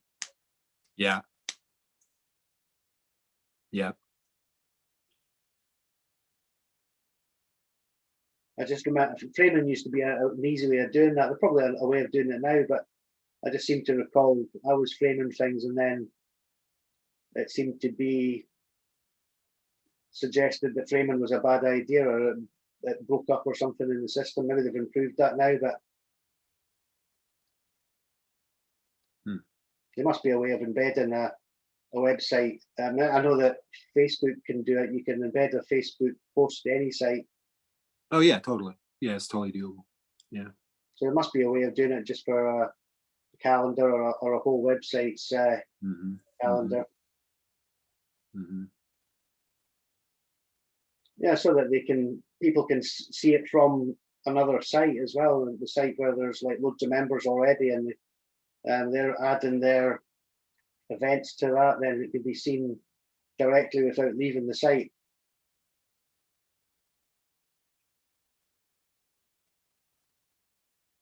I think an important one that Marco mentioned there today was strategy for marketing. I mean, it would be nice to see all 7 breakout rooms filled with chats now. Right. You hear that one, Marco? I think your most important one was strategy for marketing, so we can fill out the 7 breakout rooms with conversations going on at the same time. I like it. Yeah, I like it. I like it. And I mean, we're rapidly approaching that point. We're getting very, very close. So we're going to code up the first, universal calendar so that it can all be on the map. And then just keep inviting more groups to join and put their conversations on the map. Right. And then we'll figure out how to best decentralize this. And sounds like what you're collaborating on with your friends out there in Hawaii sounds like a great way to go. There's so many great ways to go. But the cool thing here is, see, the conversation, that is the pre-white paper launch. If you trace back the giant mustard tree back to the initial germination of the seed, it all happens in conversation. The germination happens in conversation. You might have the inspiration in the middle of the night at 3 a.m. and you scribble it down somewhere. But then when you wake up in the morning and have your tea and smoothie and jump into the conversation.cc, cha-ching, that's when it can really moisten and germinate. It's where everything happens that's worthwhile, right? That's where you really decentralize it, because the ultimate centralization is inside your own head and it never leaves there. As soon as you start to speak it out into the zoomosphere, into the collective superintelligence, that's where it can just really spread, right? So we're talking about making collective superintelligence decentralized. I mean, what else is it going to be? Centralized, sitting on somebody's 386 computer in their mother's basement? Right?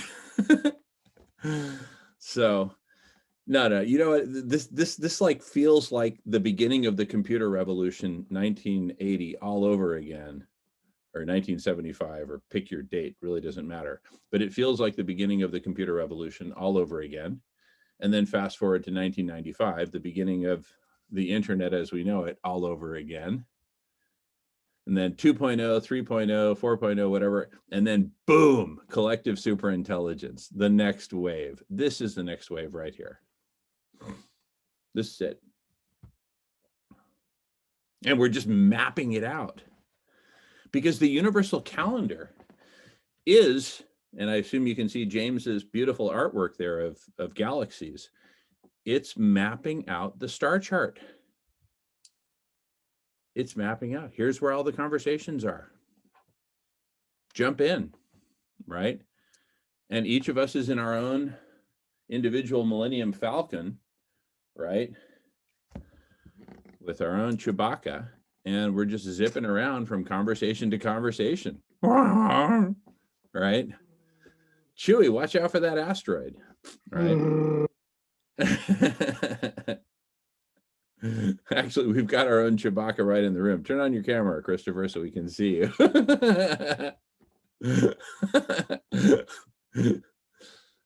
Yeah.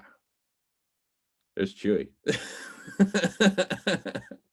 You could have something there. You could almost advertise the site as a universal game, and the game is fixing the planet and saving us ourselves. Like, so, you know what I mean? Everybody on board, everybody contribute what they can, their special talent, whatever, in whatever way they can.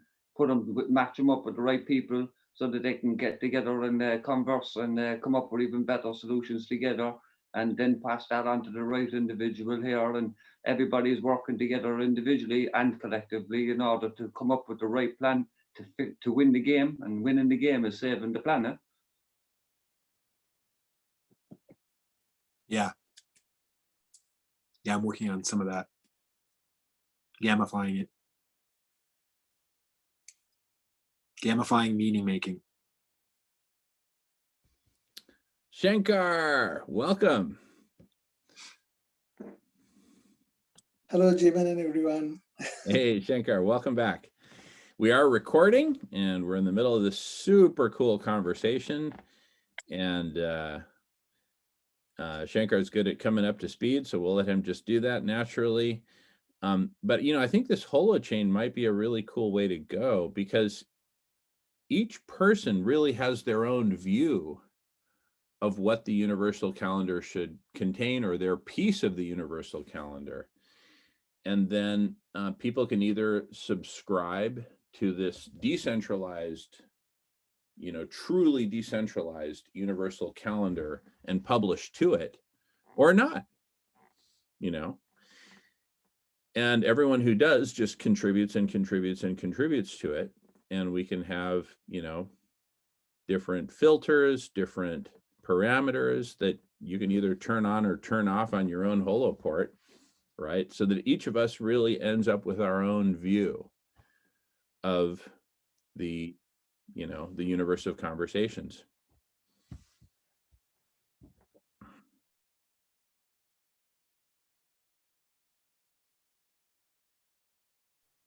What I was just going to add, Jamin, is just to that. Yeah, we just, you know, I'm encouraged now, and I would encourage, you know, you or your programmer, whoever that is, to begin dipping into Holochain, meaning on the technical side too. You know, I began about 2 years ago doing that, and then it was apparent that it wasn't ready. So they go, well, why am I learning something that's not ready yet? And now it's wave 3. So that's been the question for a long time. It's like, what, you know, there's all this potentiality with the building decentralized applications, and people are building them. It's just you know, there's an advantage in just choosing a platform to build it on. So you've got it out there, it's doing what it's doing.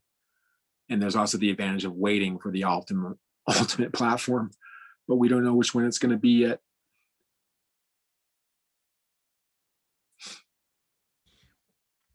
Yeah, but, you know, but as a decentralized database or decentralized ledger, being the universal calendar, it kind of doesn't matter, because we're going to make it accessible to any platform and all platforms. It's just this thing floating out there. It's like the universe itself. You can, no matter what planet you're on, and no matter what kind of telescope you're using, it's the same stars. It's the same set of stars, right? So, anyway, that's what we're moving towards. But it feels to me like, just like the most exciting moments of the internet, of the computer revolution going back to the 70s, the most exciting moments were the initial moments, the early moments. And that's where we're at right now, right? The excitement is when the first networks and first communities start to get together and connect and create the first clunky Apple One, right? Which then gives birth to the Apple II, to the IBM PC, to the MacBook Pro, to the iPhone, to the iPad, to all this cool software, to, decentralized ledger technology, to the internet, to decentralized ledger technology, et cetera, et cetera. But this is the big wave, the universal calendar and collective super intelligence, because everything that's come before has come from some, dimensionally regressed. Dimensional regression is the opposite of dimensional enhancement, right? Everything that's come up until now has come from some dimensionally regressed form of intelligence relative to that which is being birthed right here in front of our eyes and coming out of our mouths. What's about to happen is going to blow away we're going to make the past look like flatland, right? And freaking every week is going to feel like another dimensional enhancement. And as we form this decentralized, hyper-connected, collectively super intelligent brain of all these hyper-connected conversations, see, the analogy here is that a given conversation like this one is like one neuron, except instead of firing with a 0 or a 1 with different intensity, we're firing multidimensionally at any given moment, because each of us is processing this in our own multiple dimensions with our own holoport, making sense of it and producing and mashing up and synthesizing in our own ways. But again, each conversation is like a neuron. The new big collective superintelligence is the virtual brain consisting of all of these conversation neurons, all hyperconnected, and getting overlaid with more and more badass decentralized applications every day, come every hour, come every minute, come every second. With NFTs up the kazoo and, new paradigms every day. I mean, it's the new world. It's just like the last 5 minutes of a James Bond movie. It's coming not one moment too soon, before Dr. Evil presses the red button and blows up the planet, which is Guy McPherson blowing up the planet with exponential planetary overheating. We're literally at the beginning of the last 5 minutes of the James Bond movie. It's all coming to a head at once, and it kind of couldn't be more beautiful. God must be one hell of an artist, because it's just all happening at once.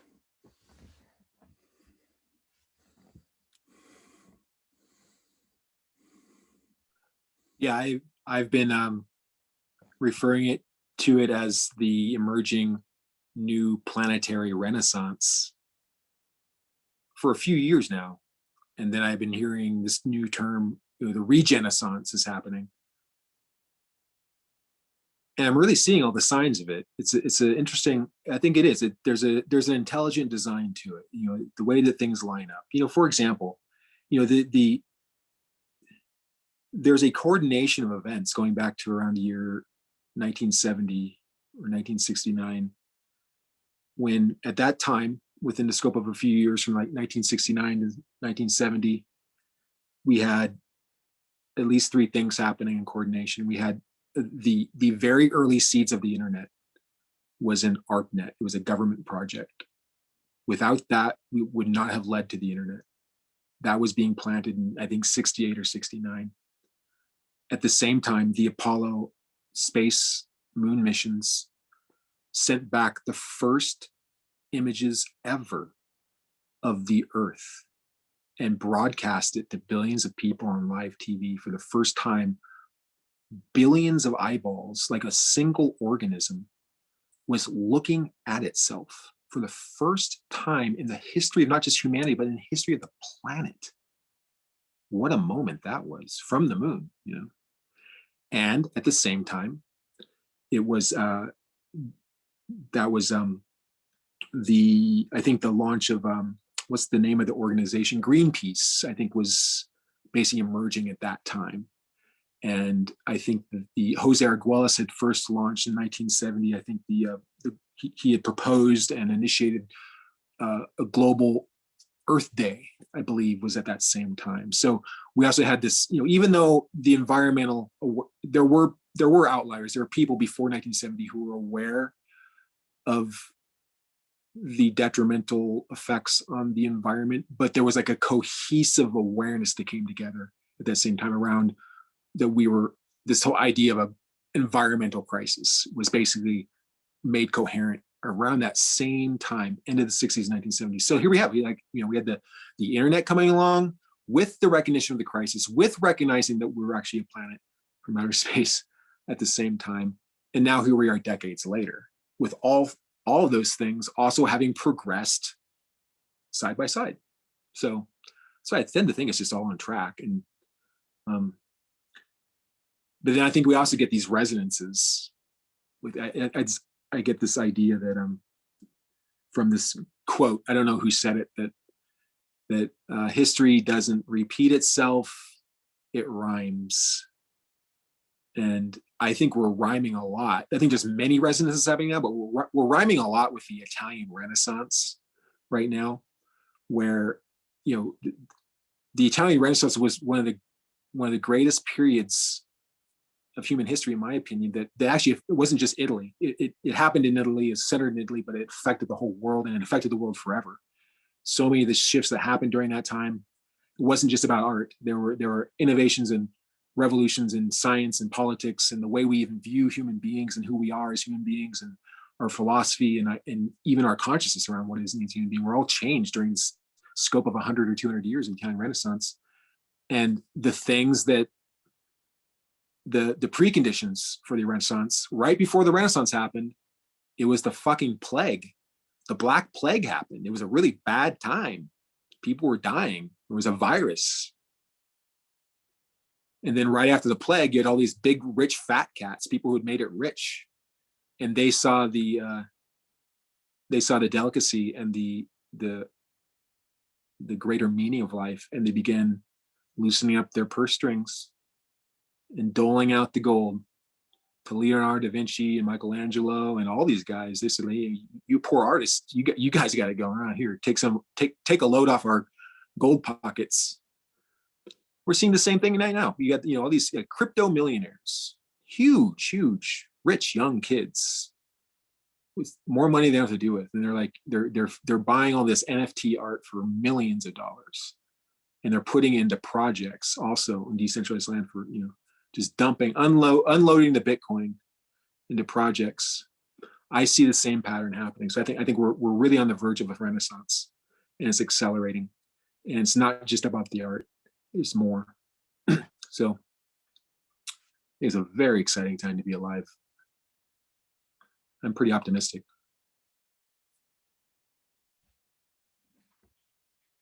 Beautiful.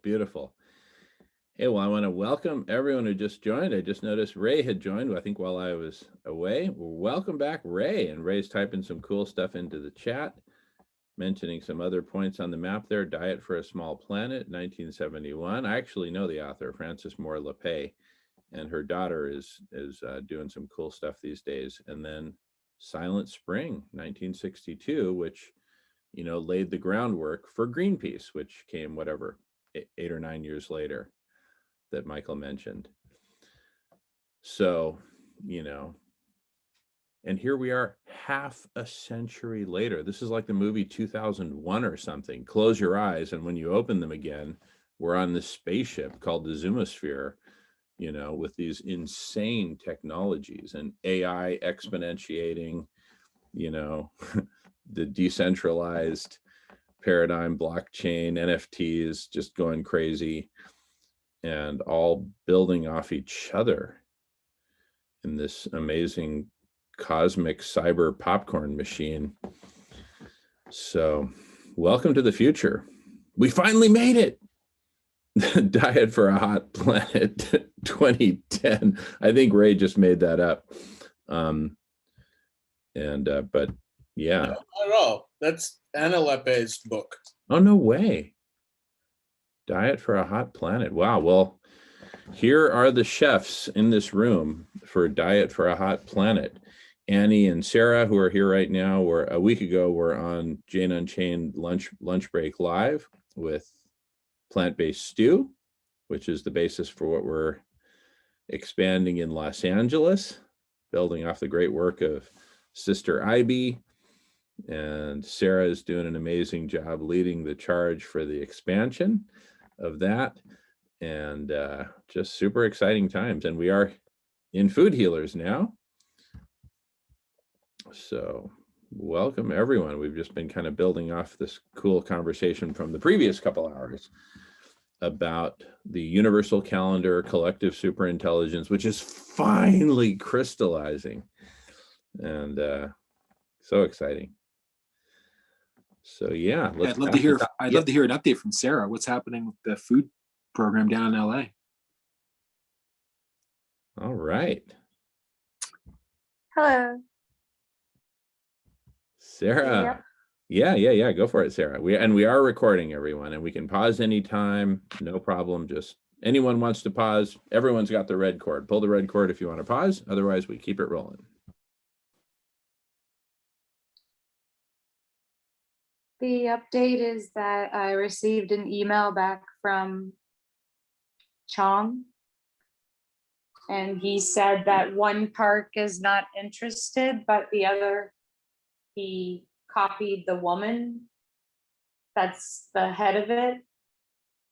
And so I will be speaking with her, and then I forward it to you, Jamin, so that you could share with the team, since you have everybody's collective email. But I think it's better not to forward that, because if somebody accidentally replied to it, it just could be a mistake. But that, if you wanted to read that email or like peruse it, but that's the update. Thank you. I think Annie could give the rest if she wants. She's really good at that.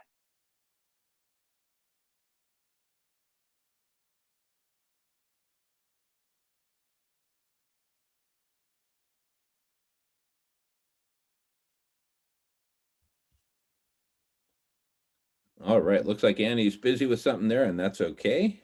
She's muted. And but yeah, just chime in anytime, Annie. Hello. Yeah, Annie. Hi, how are you? I see more people today. Yeah, well, the collective superintelligence is growing by leaps and bounds. So heck yeah. Yeah, take it away, Annie. Go for it.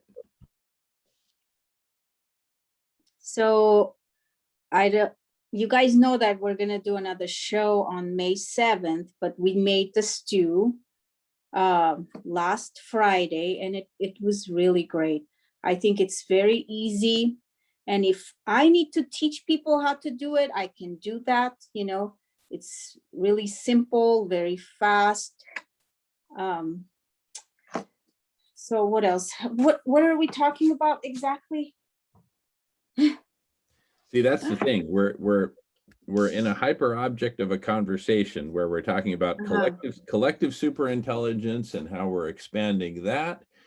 And because that's really going to be the ultimate supercharger of all these projects, including Food Healers, including solar radiation management, and in a self-referential way, including collective superintelligence itself. So we're creating that ultimate power source that Shankar has been dreaming of, the ultimate supercharger of all awesome projects.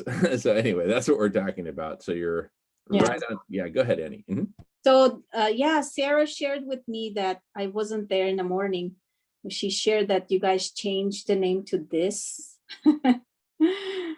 THIS, which is great. I think that's better for sure.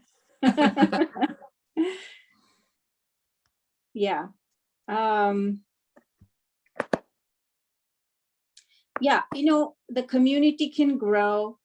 We got, I think, don't you think that we need to create some kind of a group on social media to get this, get more people joining this conversation, because, and it can be a private group, so it's not gonna be, I'm not sure. I'm just saying, maybe private is not easier than the public to bring people. So what do you think about that? Like the group that's gonna just, everybody's all over the world can join, and they can connect with this Zoom also. Because I see how many people are here. 9, 14, right? It's a good start. No, I love the idea, Annie. I say go for it. Because that's kind of last generation social networking. What we're creating with the collective superintelligence and the network of conversations is the next generation social networking. But, just like Holochain itself, we're having kind of a bumpy start, because any new technology, any new paradigm seems to have a bumpy, messy start. But we're just getting some really amazing critical mass elements coming together right now. So super exciting. And Alan's posting some stuff in the chat. Alan posts so many cool things in the chat. I have trouble keeping up with it all. But anyway, passing. Go ahead, Alan. Yeah, go ahead. For events, but it could be used for that.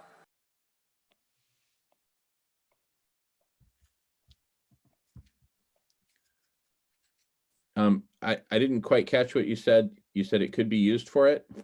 It's the group that you and Ananda asked me to create for events, but it could easily be used for what?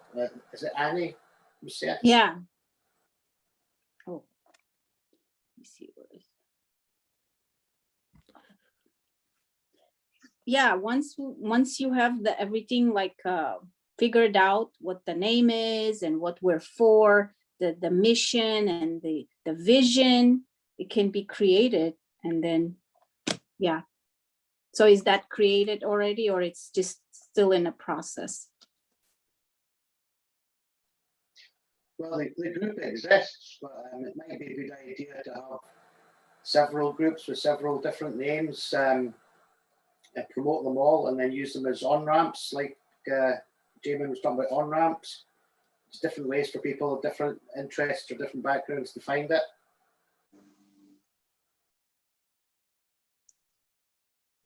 Yeah, definitely needs unity, right?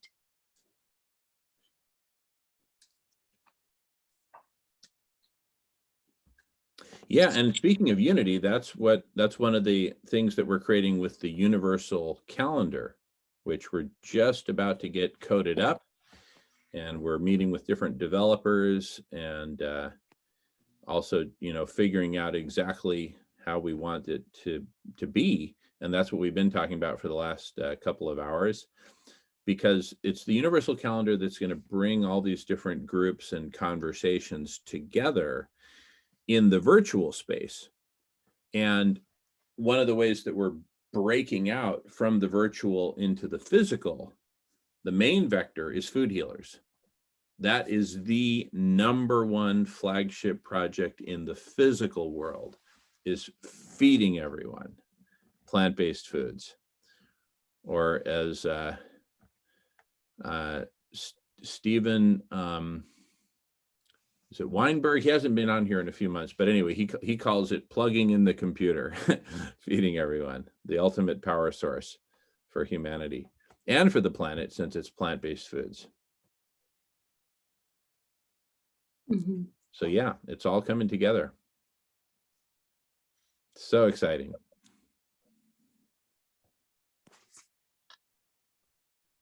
Oh yeah, and Michael's got his hand up. Go for it, Michael.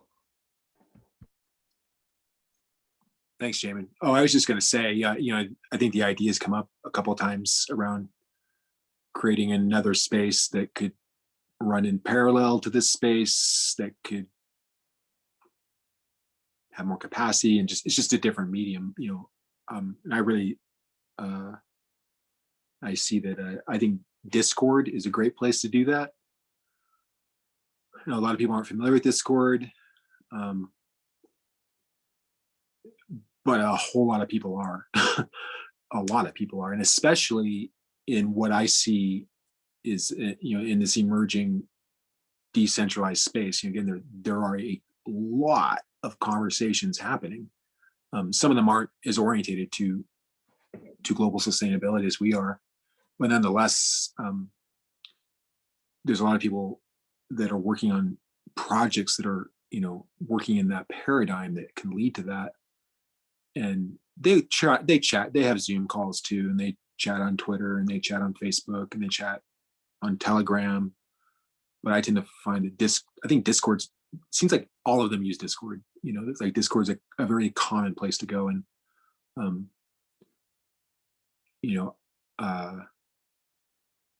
it's kind of like if you don't have a Discord group for your project, you're kind of missing something. So we need someone who's willing to do that. I'm not the one to do it right now, but it's not that hard to set up. Just need some admins there to moderate. Then you could post the link to the chat when this is live. It's not just going out an email, it's there too. You can just, people are already talking, they go, oh wow, the thing's happening. Yeah, they link and they can be on Zoom and chatting there at the same time. You posting stuff there. Because we get this little chat thing here.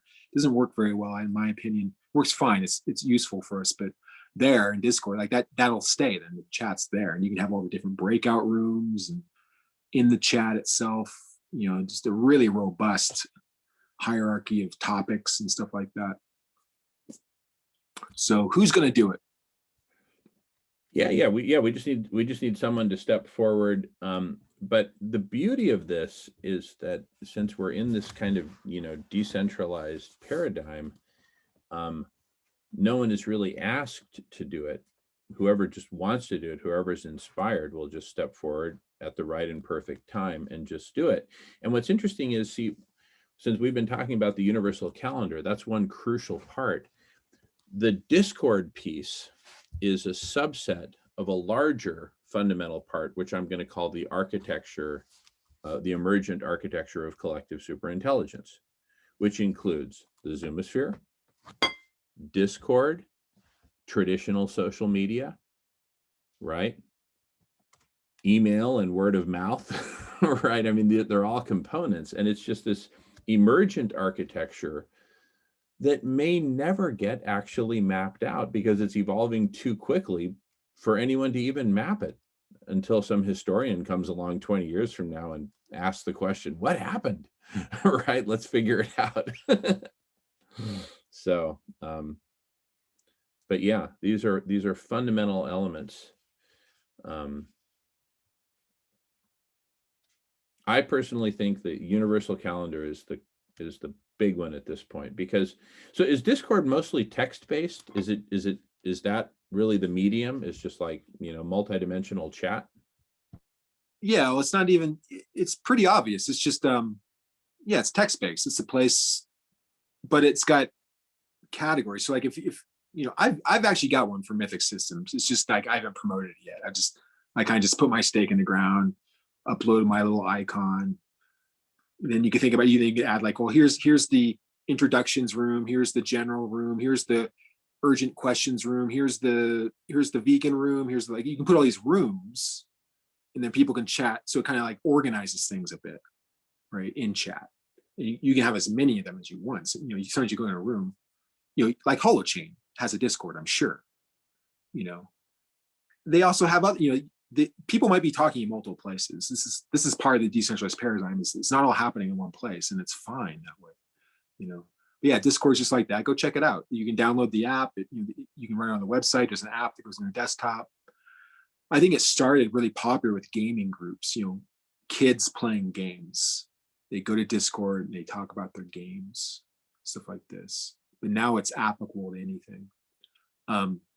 But also, I think there's other features to it. Like I think you can also do live audio, maybe video casts within Discord.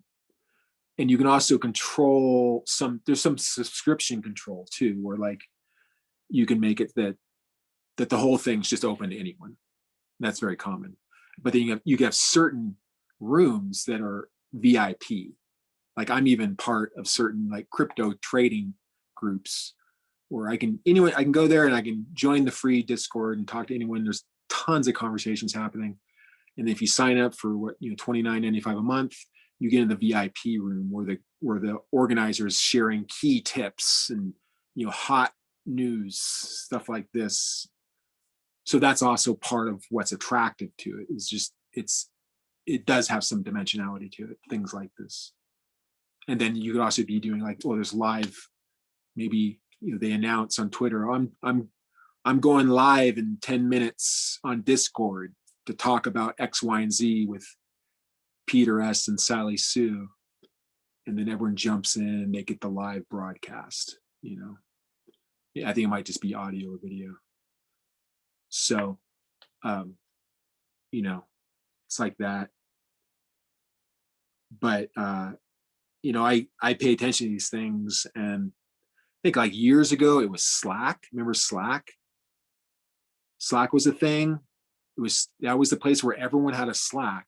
And, but it has some weaknesses where I think like the chats would disappear and people left Slack because it had limitations. And what I'm noticing right now, I think for like the last at least 2 or 3 years, Discord has been that thing that people are going to. So it'll probably be that way until someone creates something like it in a decentralized way, and maybe Discord will even become that. I think they're progressive. The people who run Discord might make a decentralized version that's completely cryptographically secure and all that kind of stuff. That'd be the next version of that. Someone will make that soon. I know that Holochain, actually, they have launched an app on Holochain right now. It's a chat app. It's very, very minimal, but someone will come and create one like that.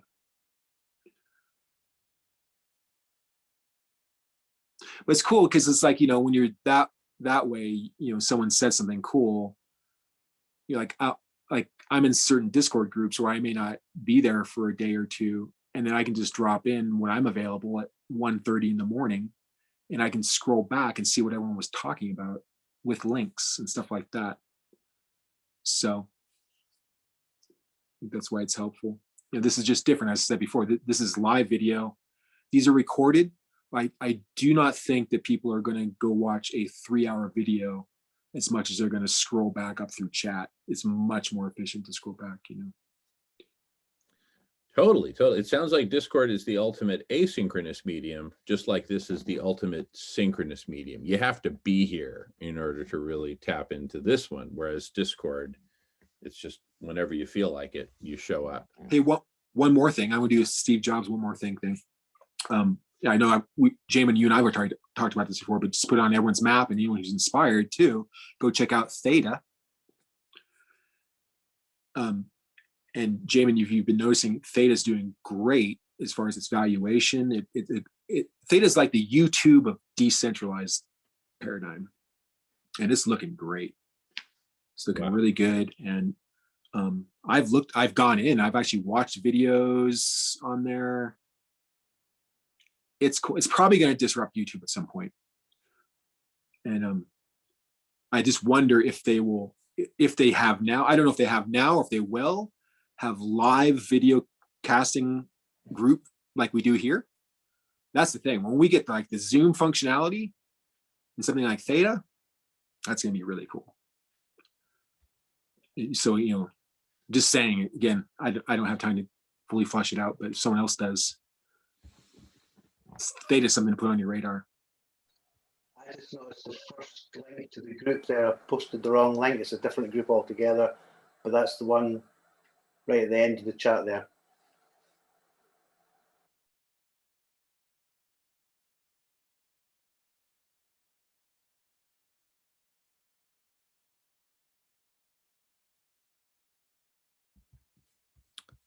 Cool. It's occurring to me that, different groups are taking responsibility and leadership for different parts of collective superintelligence. Theta is one part, Discord's another. And it feels to me like our parts, if I had to sum up, what are our main contributions? I'd almost like to make a little list of them. I'll make a list and then I can screen share if folks want, but just drafting it up here real quick. We've got food healers, AKA we are UNO, and let's just call that the power source. That's the ultimate decentralized power source for humanity, empowering humanity by feeding everyone, right? We've got the universal calendar. We've got strategy for saving life on Earth, the V for Vendetta strategy, the two parallel rows of dominoes that have a common first domino, which is food healers.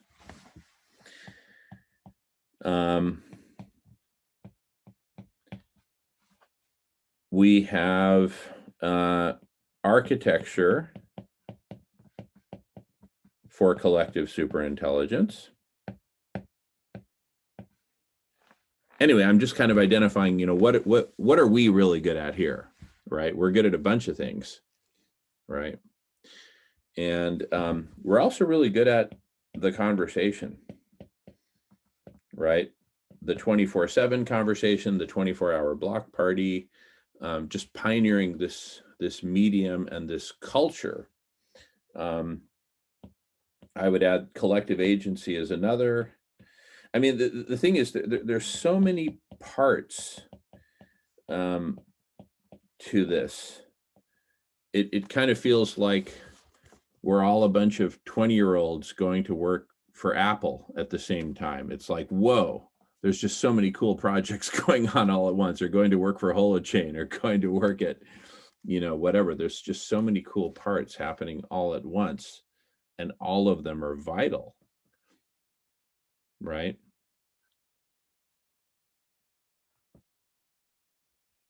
And the cool thing about collective superintelligence is no one of us has to understand the whole, and no one of us even has to understand a lot.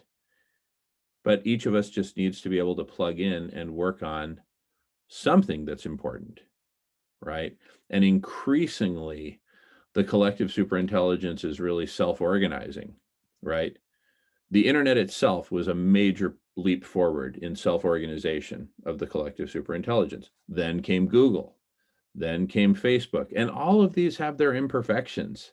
Then came Slack, now there's Discord, and then came Theta, and then came the universal calendar. It's like, this is sort of like this virtual Silicon Valley where you've got thousands of different startups, each working on some vital piece for what's ultimately going to be the next wave, right? Food healers is a really vital piece. Food healers is kind of like the ROM BIOS chip, right, of this new wave, in that it crosses the blood-brain barrier between the virtual and the physical. It's that first major manifestation of the strategy in the physical world. Yeah, that's what I'm talking about. The ROM BIOS chip of the next wave. And for those of you who don't know, the ROM BIOS chip was this crucial sort of interface of the IBM PC that IBM came up with, but then it was reverse engineered. And the reverse engineering of it is what enabled Compaq to do an IBM PC knockoff that was 40% cheaper than the IBM PC, and Dell and everybody else to come in and basically commoditize the IBM PC, which really should have been named the Microsoft Intel PC, because it was Microsoft and Intel who ran away with the value once IBM got commoditized. Anyway. Whew, so exciting.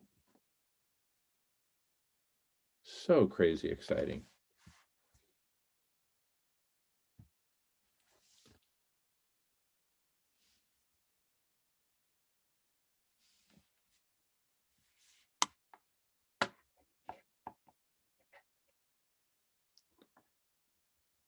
So back to, our part of this, or our parts of this. I'm really excited about the universal calendar and the Zoomosphere, because that seems to be kind of our leading edge right now, because as we build out the universal calendar and bring more and more people into the conversation who really get it, right? We're going to have more and more people who are going to be able to see food healers and say, what's this all about? And jump in. We've had some people jump in today for the first time into who are excited about food healers. And so in a way, it's kind of like, slow down, we're in a hurry, to push forward food healers the fastest. It could be that the single most important thing we can do is get this universal calendar launched, right? Because it's just so compelling. And then we can have so many conversations around food healers, all of which support food healers, from recipes to the procurement of the fresh raw ingredients, to the funding, to recruiting volunteers, training volunteers, directing volunteers to the places where we're rolling it out.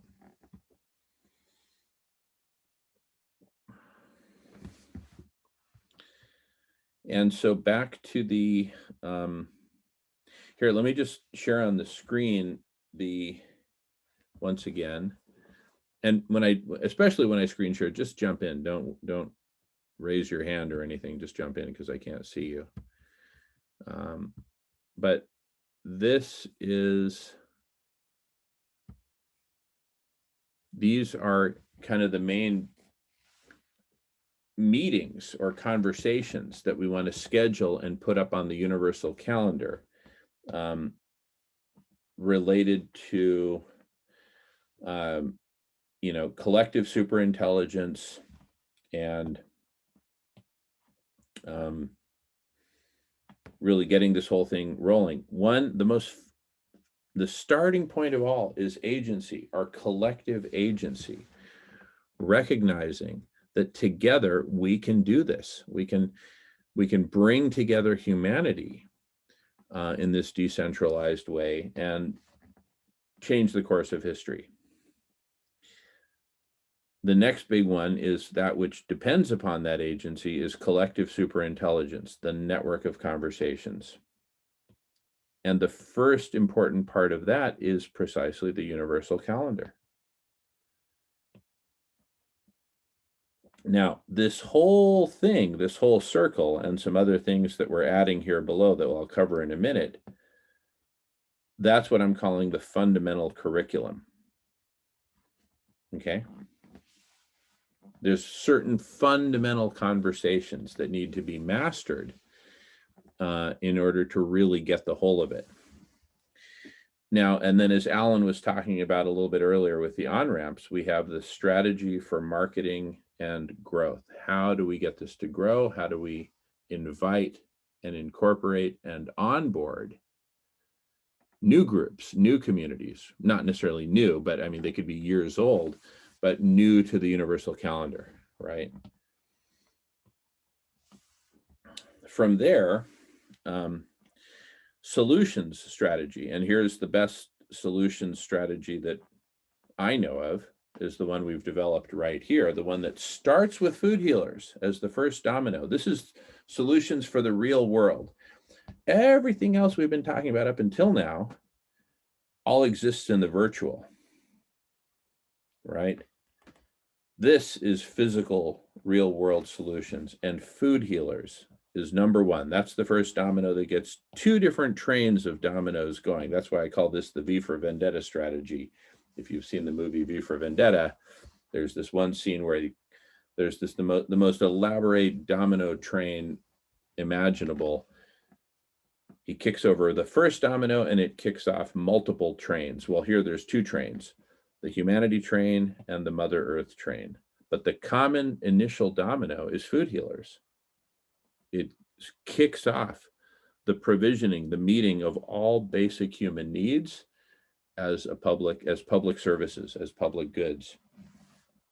And that it simultaneously kicks off the saving of life on Earth, because animal agriculture is the single biggest killer, extinguisher of life on Earth. And then immediately, and then on the Mother Earth train, the very next one, which is about as urgent, but it doesn't really, but it has to go in sequence. That's the way I see it. But see, this is why it's a conversation. We need to talk about it. But anyway, I'm kind of getting off track here. All of this is strategy. The strategy for saving life on Earth. The solutions, what I'm calling the solutions strategy. Food healers, that needs to be its own major topic within this fundamental curriculum. And so does SRM and the urgency behind SRM. And that's it. So these are eight different conversations that need to be, I think each one of these needs to happen once a week. So maybe that's one of the next things we need to do is chunk this out and figure out where in the week we want to locate, where in time on a weekly calendar we want to locate each of these fundamental topics. Yeah. And then these other two down here that I mentioned, one is what James calls the ghost train, exponential planetary overheating. The ghost train, conducted by Professor Guy McPherson. And then another one that I am proposing here is the blind spot, which is the all-day Monopoly game of individual hoarding for individual survival and ego. So anyway, all of those are potential topics for the fundamental curriculum.